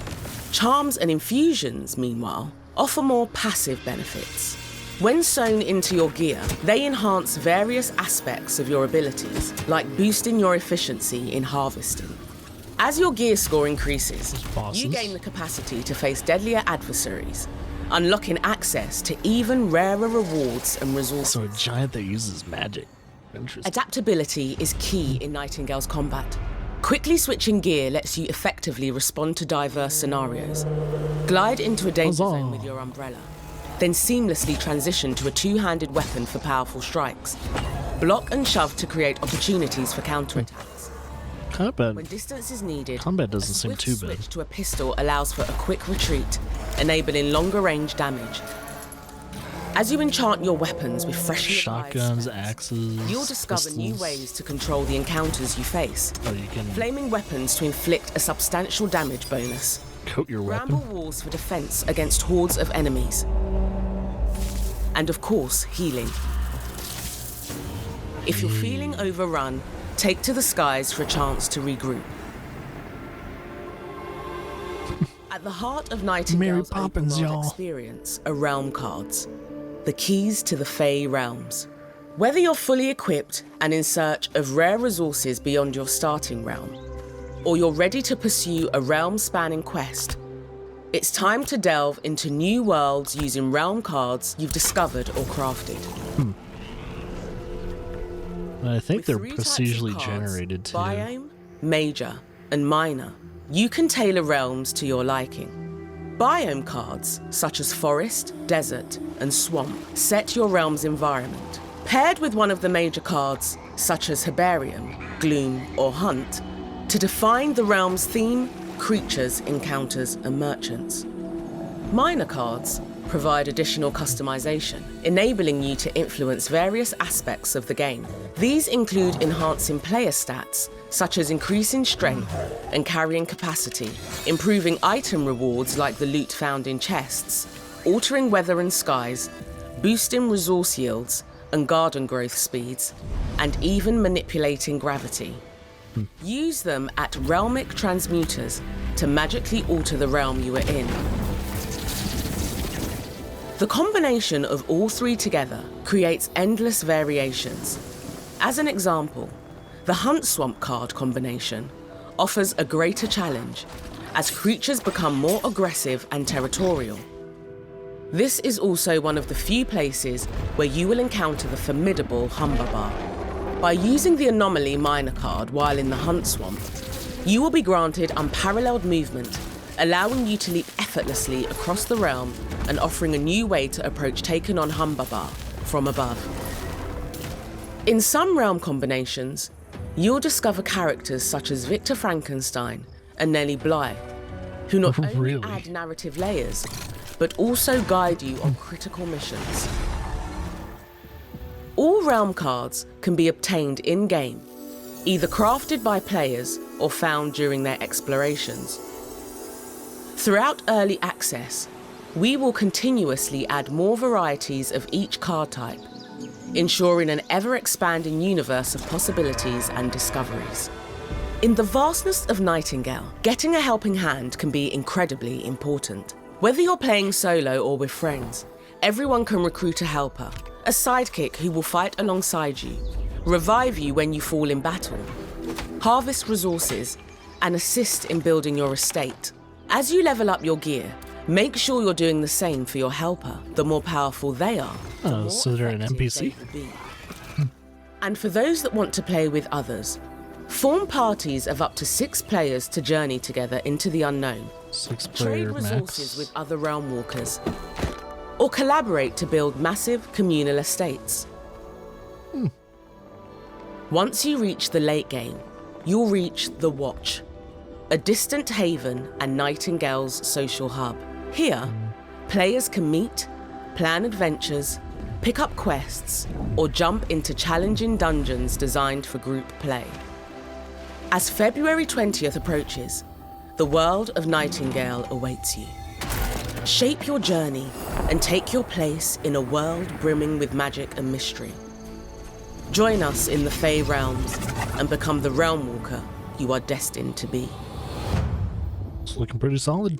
Save yourself. Cool. Survive the realms. Steam and Epic. And rebuild all that has been lost. Not bad. So early access is February 20th. Well, if you're interested in that game, mark that on your calendar. There you go. Enough said. On Steam and Epic. Pomade. Or Promenade? Promenade. Has an R in it. Not pomade. Promenade.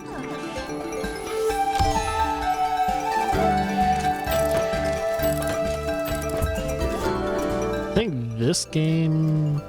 I think this is on Game Pass. It's either on Game Pass or PlayStation Plus. I don't remember which one. I saw it not too long ago. I was like, oh, it's one of these games.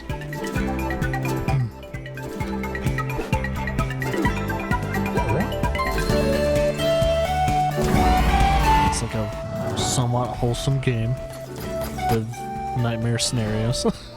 Of course. Can't just have a purely wholesome game, you know? Gotta have something that gives kids nightmares.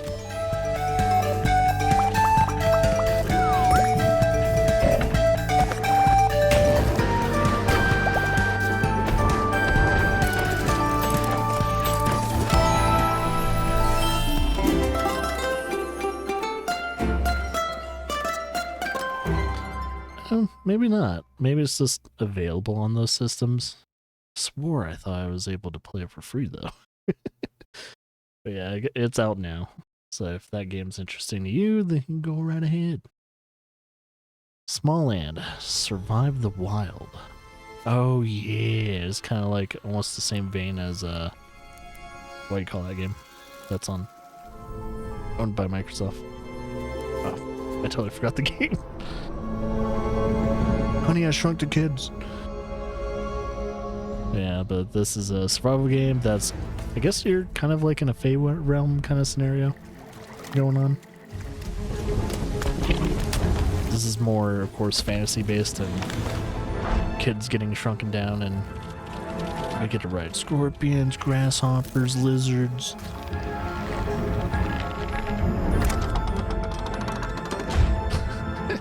Seeing a tiny person build a house that's not any bigger than like a matchstick box.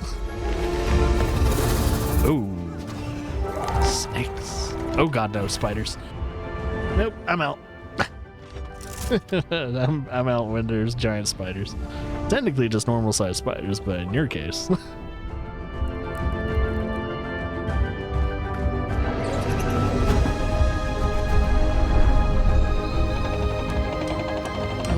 You get to ride the little birds. Finch birds.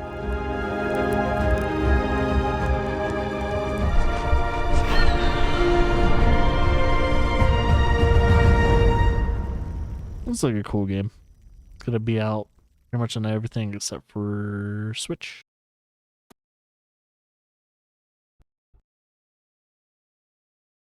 Self-Loss.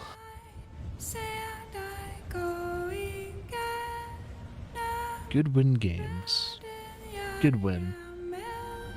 Have I played anything from them?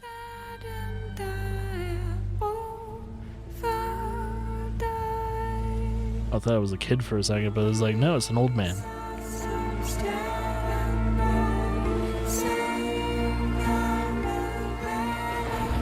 Giant mythical wells. I get to heal things. With a little bit of help from my friends. So yeah, it looks like your task is healing.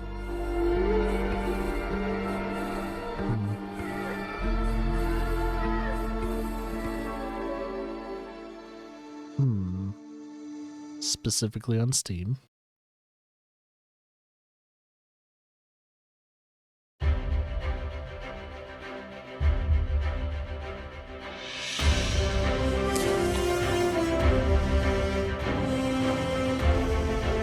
Oh yeah, this game is called Whisker Waters. You play as an anamorphic cat. So wait, you're a cat that fishes? I mean, it makes sense, but at the same time, it's like...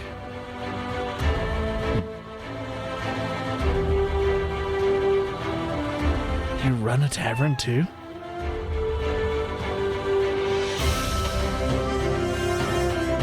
So bears like mine and all that.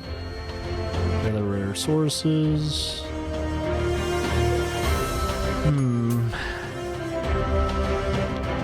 The features and mechanics of the game look great, but the art style and animations tend to push me aside.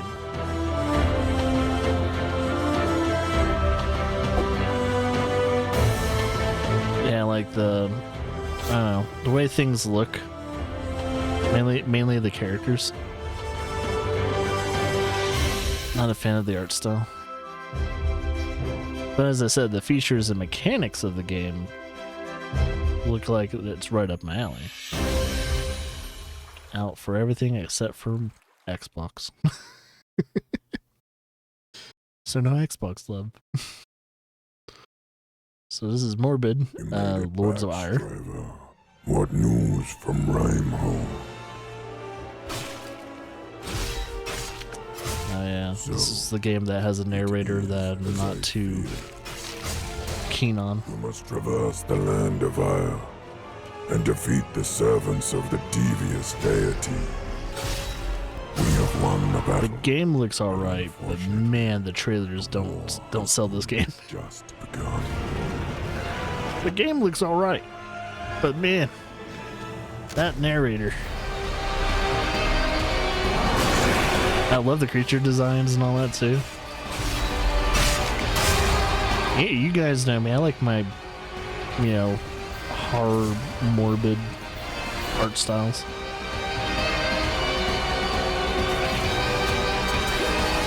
I have mechanical enemies too.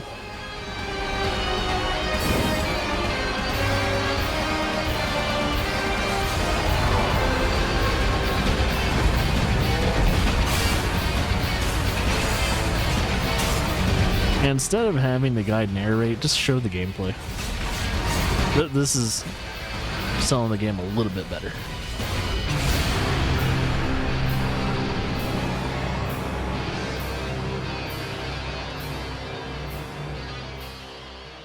Out for everything, including Nintendo Switch? What? Okay. I guess Nintendo Switch can run it, so. Forever Skies. Emergency landing procedure completed. We arrived at the source of the signal. Symptoms of a virus activity detected. More viruses. Oh, great. I think I'm done with games that are post-apocalyptic. I'm starting to get run down on those. Sadly, I do have a couple more I need to play before I'm gonna take a hiatus from those. It's like I'm already taking a 2-year hiatus from Souls-like games, and eventually I'm probably going to take like a 2 to 5 year hiatus from post-apocalyptic games. Maximum flight speed increased. Ooh, underwater exploration though. That's kind of cool. Unknown location reached. I like that.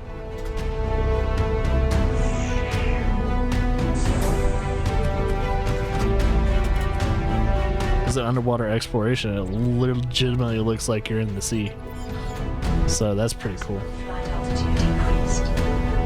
So you go from heights to the sea. It seems like it's some type of crazy poisonous gas. A storm is coming. A storm is coming.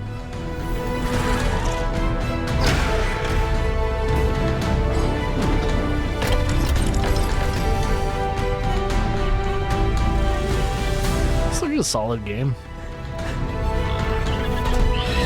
Oh, you have to worry about things eating your supplies and stuff like that. That's fun. So the toxic dust. Entering into toxic zone.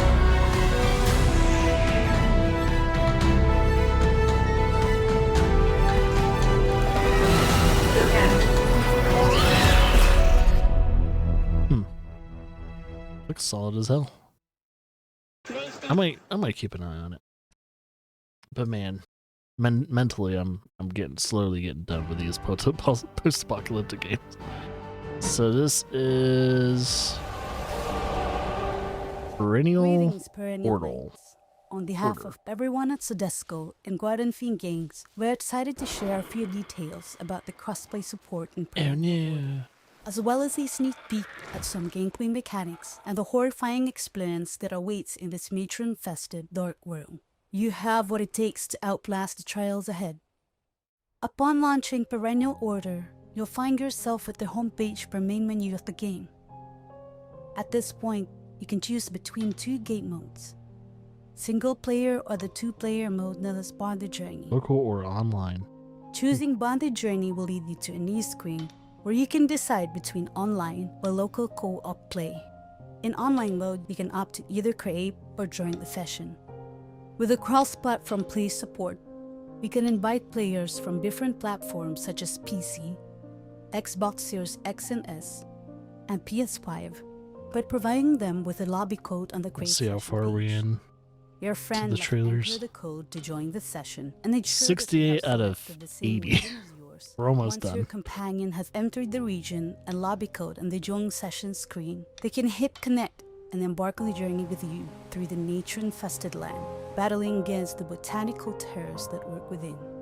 As you join forces with a fellow perennial knight, you'll engage in a dynamic cooperative gameplay, allowing you and your companion to support each other during battles, even if one of you dies. The Monarch has chosen you as the beacon of salvation to end the pestilent horrors that threaten the garden. Embrace the gifts bestowed upon you and bring redemption to the blighted realm in perennial order. So the art style kind of reminds me of, like, if anyone's ever saw shadow puppetry and it's like paper mache movements and everything like that. It kind of reminds me of that, but without the shadow puppetry. Do you have a knack for mind-twisting strategy puzzle platformers? So this is called Quadroids. Do you think you can control Quadroids minions simultaneously across 4 screens? Well, you're in luck. Use your psychomotor skills to master over 100 hazard-filled levels. You cycle through Strategically each... sacrifice your Quadroids to progress and complete your objectives. That's Clear what each you have level to with do. a perfect score. Climb to the top of the leaderboard and compete for a chance to become Employee of the Month. So it's kind of like Lemons. Ain't no walk in the Or- park, but we're sure well, you have the what is this skills for- to make it. Quadroids operators may face severe damage to their neocortex. Not lemons. Roboctopus will not tolerate any sick leave, and underperformers will face the unforgiving wrath of our glorious overlord. Comes out on everything. I forgot what you call those little animals that are known to, like, be super stupid. So this is called... Oh, this is the Survivor Man VR experience. What if it happened to apparently. you? What if you found yourself in a real survival situation? Lost and alone. You think you could survive? When you're cold, exhausted, and hungry, it's easy to lose the plot. Objectives will keep you on track. See those sparks? Yeah, that's how you're gonna start your fire. Survival is about your ingenuity, so look around you. So you're doing a Survival Man Now experience, you can take a bearing, set a heading, get yourself off this but in mountain. VR. That's funny. Excellent work. You got yourself a beast right there.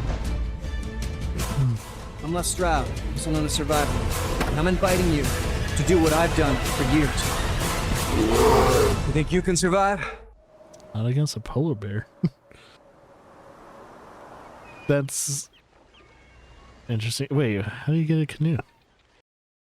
As I was saying, if you're out in the middle of, nowhere, you're not gonna find a canoe. Peggy 18. Gord, the Alliance DLC. Calanthians did what they do best. They've put the Southern Rebellion down with fire and blood. Now, they invade Lasatia, using the paths we've shown them.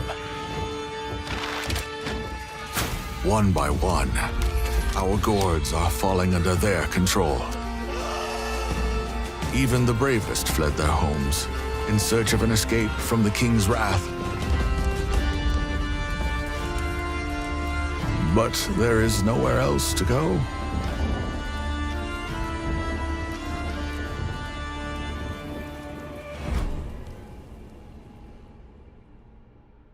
Okay. I don't think it showed it almost any gameplay at all, but cool. At least we kind of know what we're getting into, maybe. Next on the list, we have Hot Wheels Unleashed 2 Turbocharged. It's the Italian expansion. Italy. We get to race through Italy with Hot Wheels. It's literally, you're just driving through Italy in Hot Wheels. That's funny. Oh, and probably Hot Wheels like Italian classics. Alfa Romeo, Fiat, Vespa, Dacia. Very interesting. So yeah, Italian cars, Italian vibes.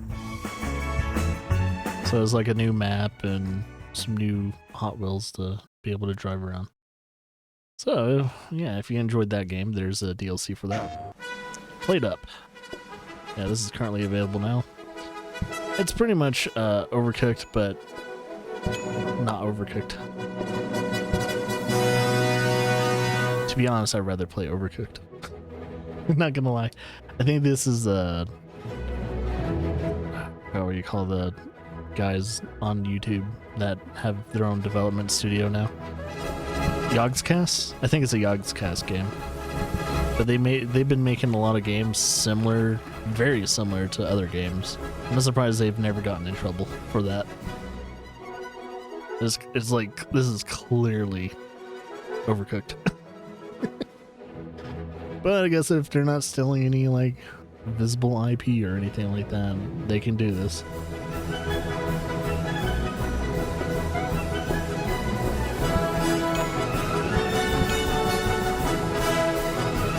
And it's another one of those games where you really want to have someone on a mic playing with you. Yeah, it's almost nearly impossible to play by yourself kind of game. Yeah, I think it's a Yogscast game. Rated T for teen. Tamarack Trials. It's another one of these games. Cool. I'm trying not to sound like unenthusiastic or anything. There's a lot of these games.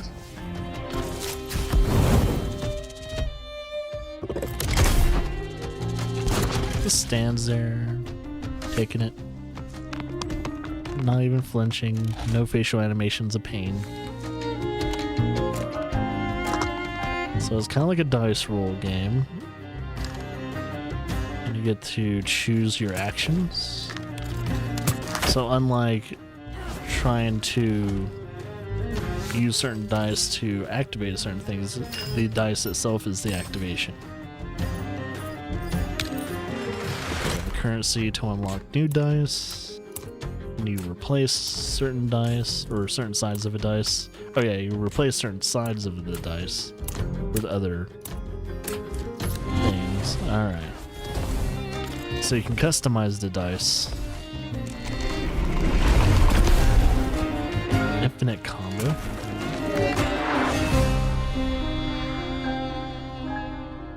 That's a pretty cool system to it. Out on everything. There you go. February. Once again. A lot of games, a lot of these indie games coming out in February and March. Hogwarts Legacy. Developer... Oh, are these bloopers? The blooper reels. So these are developer blooper reels. How long is this? Okay, this is 3 minutes long. All right. So I might skip some that are unnecessary, but... So this is like...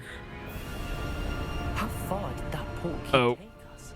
Okay. Farther from London than the carriage traveled. So this is before they fix bugs. So you get to see all the bugs they had before they released the game. Never could remember the password when I was a girl, however. As I was saying, like developing a Hogwarts Legacy, any type of open world game is probably insanely hard. Single-handedly took out the largest poacher ring in eastern Wales. Why are you in the scene? That's another professor. Oh man.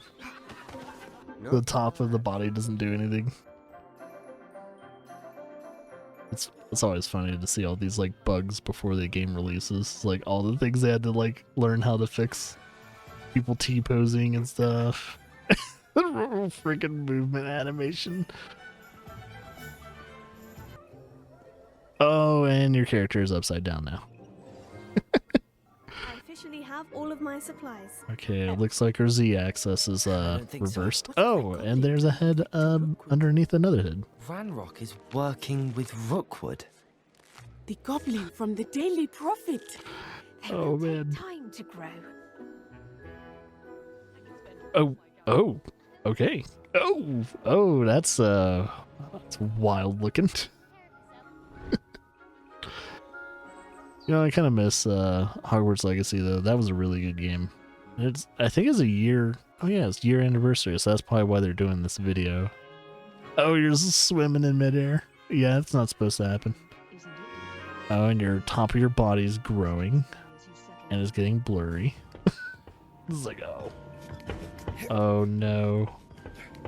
Yeah, ladders are hard, doors are hard in video games. That kind of shows you that it's oh, and she's stuck in the swimming animation while riding the broom. I don't know if that's supposed to happen while you're on a griffin. Or not, well, it's not a griffin. Oh, is that a griffin? No, it's not a griffin. Oh, she's zipped. Do you have the moonstone with you? Depulso. We do. Oh, why? So they had to program for her not to attack him. And he's freaking out. Oh man. As I say, when this game, if I remember correctly, had ragdoll physics. A curious so. cat. Oh. You are. My friend appreciates their privacy.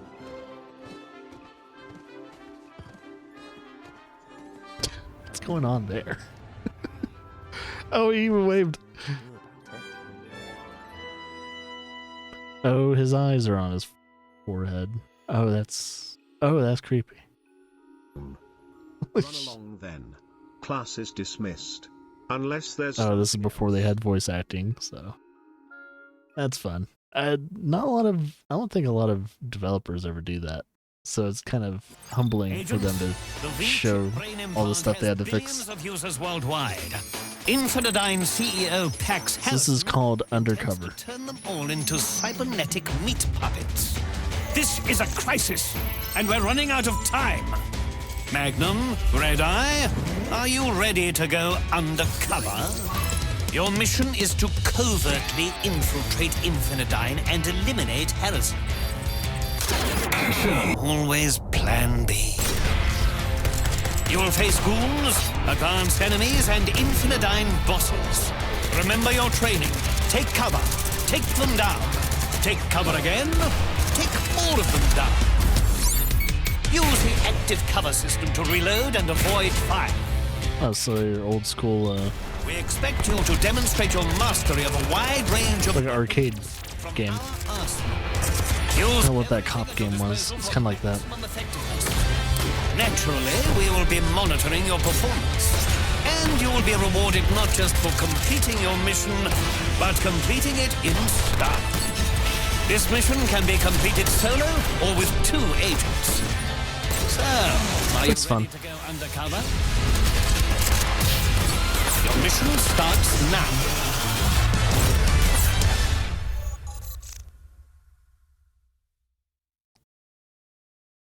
There you go. Kind of reminds me of those old arcade cabinets where you Rated M for mature. take cover and all that. And, welcome to the paradise one for a direction. law-abiding business person like you. Our vast jungles. Oh, is this Cartel similar? Or Cartel Tycoon? Products from private aerodromes, or make a statement by selling them out in the open. But don't forget, you're not the only business person here, and always be ready to welcome opposing workforces with open or concealed arms. Pre-order your destiny now, because the Republic of Neomina and San Rafaela await you. It's that easy, huh? Hey, barman, do you have a phone? I need to make a call.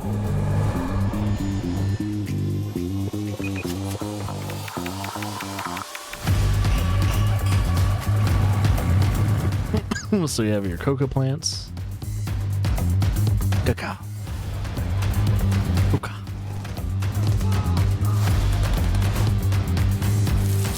It's really weird for games to kind of romanticize the narco business, man. It's so weird. I don't know how I feel about them, you know, romanticizing that.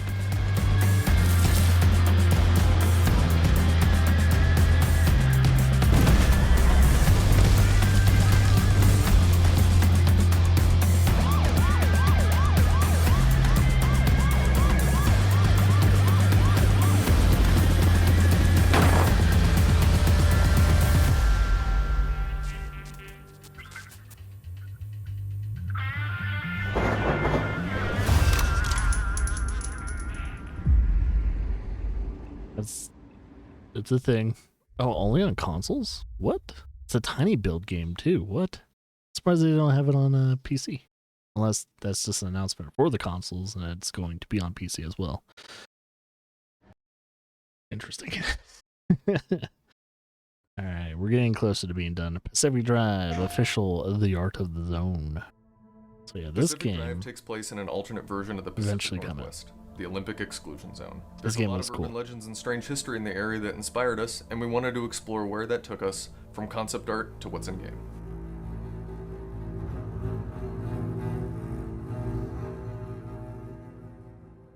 What works in our original concept is the twisting of the familiar. The surreal quality of the world is what leaves a distinct impression.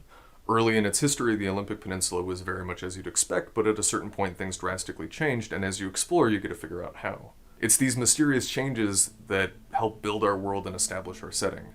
They keep you on your toes, and they'll prevent you from knowing what's around the next corner of the road. When it comes to the Pacific Northwest and the Olympic Peninsula, there is so much that comes to mind that matches with Pacific Drive. The deep forests, the moody rain, feeling of isolation when you're out in the wilderness.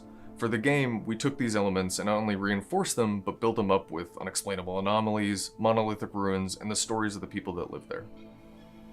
Hi, my name is Jacob, and I'm the foreground art lead for Pacific Drive. I built the tools and items that you find out in the zone, but my biggest contribution is the station wagon that's keeping you alive. We wanted the car to feel nostalgic, but also reliable. We went with an 80s inspired design on the car for this reason. The wood paneling, chrome hubcaps, and long hood all contribute to that. Because each part of the car is customizable, I modeled them with a higher degree of detail than players normally see in games. A good example of this is the suspension and wheel assembly, which is extremely close to a real-world equivalent, and you'll see it when you swap out your tires. Our quintessential American station wagon has seen some hard miles. By the time the player sees it, there's some rust, some sketchy parts, and mismatched wheels to visually sell that our car has a long history in the zone. The view from behind the wheel is under constant iteration. We're communicating a lot of information to the player. Our kit-bashed approach to the tech, features, computer components, old school displays, and camera parts that you would have seen throughout the digital revolution. And that attitude of making do extends to most of the tools and items the player crafts in the game. Aesthetically, the tools the player uses are all of an improvised nature. They shouldn't feel complete or finished, but functional enough to get the job done. A great example of this is the battery pack, which can be used to jumpstart the car, or give it some extra juice while out on a run. It's clearly made up of an old wooden toolbox, whatever cables are laying around, so and a dangerous. half-exposed battery. In any working garage, this might be a major hazard, Oh, yeah. but out in the zone, it works just fine. One of my favorite tools to use, the scrapper, consists of a pull-string motor powering a spinning metal cylinder, which features rusty, bolted-on teeth. There's clearly no room for any refinement, so your trusty C-clamp serving as a handle will have to make do. When a player crafts these tools, we're showing quite clearly that you will need to improvise and slap together whatever you can find to survive in the zone. Keep an eye out for that extra scrap of metal or a little duct tape. It could make all the difference during your next successful run. Hey, I'm Larry, lead environment artist in Pacific Drive. We've put a lot of work into building the Olympic Exclusion Zone. We've got the forest and swamp biomes, which you might have already seen, but there's more in the zone for you to discover. Each has its own personality, but visually they're going to be very different. The further you go, the more hazards you'll experience, the more volatile and dangerous it's going to look. Things get pretty crazy. In terms of the buildings you'll discover, the garage is the most important. It's your own personal Batcave. It's important to note that the garage is as upgradable as the car. We've been able to communicate this progression with the workstations being MacGyvered together, giving you that Doc Brown sci-fi vibe. There are many buildings in the zone that serve other purposes, but rather than being blatantly descriptive with what you see, we've leaned into discoverable, possible narratives. The player is naturally curious. They should develop their own ideas about what happened. You might come across this gas station that's been ransacked, or it might be all boarded up. The shadow of the zone should loom large over these half-functional environments. Could someone still be here? There's an old cup of coffee on the counter. Are we intruding? It feels like we are. I had to kick aside boxes to find some loot. These visual clues can lead players to draw their own conclusions rather than forcing them to know exactly what could have happened. We want mystery to linger, because that's a zone in a nutshell. In contrast to the civilian areas, the art facilities are industrial and monolithic in comparison. These structures have a psychological effect on the player. They're imposing and aggressive, monuments to an organization arrogant enough to try to control the zone. From our early concept art, it's been intentional to have these facilities at odds with the zone around them. Brute force, rather than coexistence as an observable goal. The inner walls are a great example of this failure to coexist. Their massive man-made interiors are overrun with terrifying anomalies. abandoned machinery, and supplies left to rot in large shipping containers. As the player moves through these areas, the number one goal is to survive, and there is history here to discover. We want to give our players a chance to pursue their own interpretation of what happened to the people of the zone when it all began. Overall, these environments and the impressions we're trying to give of the zone are visually designed to push players around the next corner, that there's something exciting there, or illuminating, to add to their story. As we began to see the Olympic exclusion zone take shape, we started to find that our own ideas of the Pacific Northwest coalesced into something new and never before seen. That's what we wanted to have happen for Pacific Drive. It's a surreal and twisted version of our recognizable world, one that has its own interesting stories to uncover, but is also alive and filled with the unexpected. The zone is its own character in the game, and our players will get to create their own stories as they explore it. So you're mainly just having to worry about anomaly activities trying to kill you. Doesn't seem like there's any, like, maybe people to worry about, but maybe they're keeping that a secret too. Very interesting. It's a roguelike, kind of like a roguelike type-ish experience. Seems like there's a lot of different type of runs in that game, so something to look out for. Hey, it's another pinball experience. This time, Hacker. System Shock. I see you are still alive. I found you. You will learn about pain. Mother wants you dead. Her will is mine. Look at you, panting and sweating as you run through my corridors. Is that a head?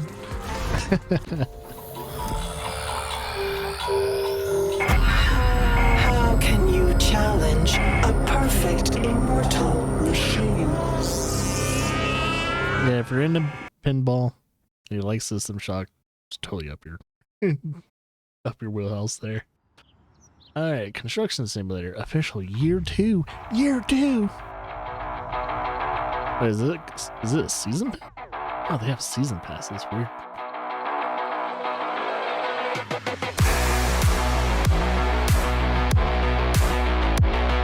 So is this like a truck you can have?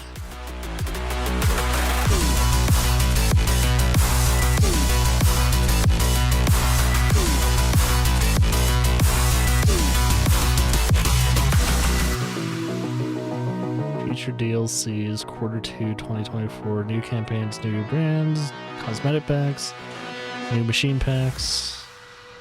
So it's not just like a... It's weird that it just showed a truck though, and nothing else.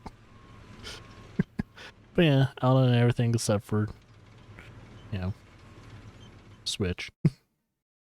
Oh, we're done! Oh my god. We're finished. We're done. We're good. We're good. We're finally done. There you go.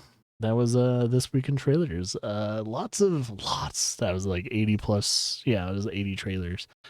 To have to sift through, figure out if there's anything cool going on. There's a lot of indie games coming out. Some of them are really cool looking. Some of them are just kind of, you know, wait for the release. Wait for them to, like, you know, is there really cool things going on? Some of these trailers. It's the one thing about trailers. It's very hard to sell a game through a trailer. It's understandable to make a really good trailer. That's its own science in its own way. And some games that I usually try and separate the actual game from the trailer itself. Wherever I see what does look good, what doesn't look good, tends to be the case, and then I'll judge the trailer itself, say that was a bad trailer, but the game itself actually looks pretty decent, looks actually very promising to spend some time in and enjoy and stuff like that. And then, you know, it could be the total opposite, where it's a really good trailer for a game that is potentially really bad. And we saw a lot of this today. And it's like, not like really good trailers, but we mainly saw some pretty bad trailers for possibly pretty damn decent games. So, something to always consider while you're watching a trailer, especially when it's a trailer that doesn't really show a lot of gameplay. I think it's highly necessary if you're going to have a trailer for a video game, have at least a minimum of 1 minute's worth of gameplay. And showing off some things that you want to show off as the developer yourself.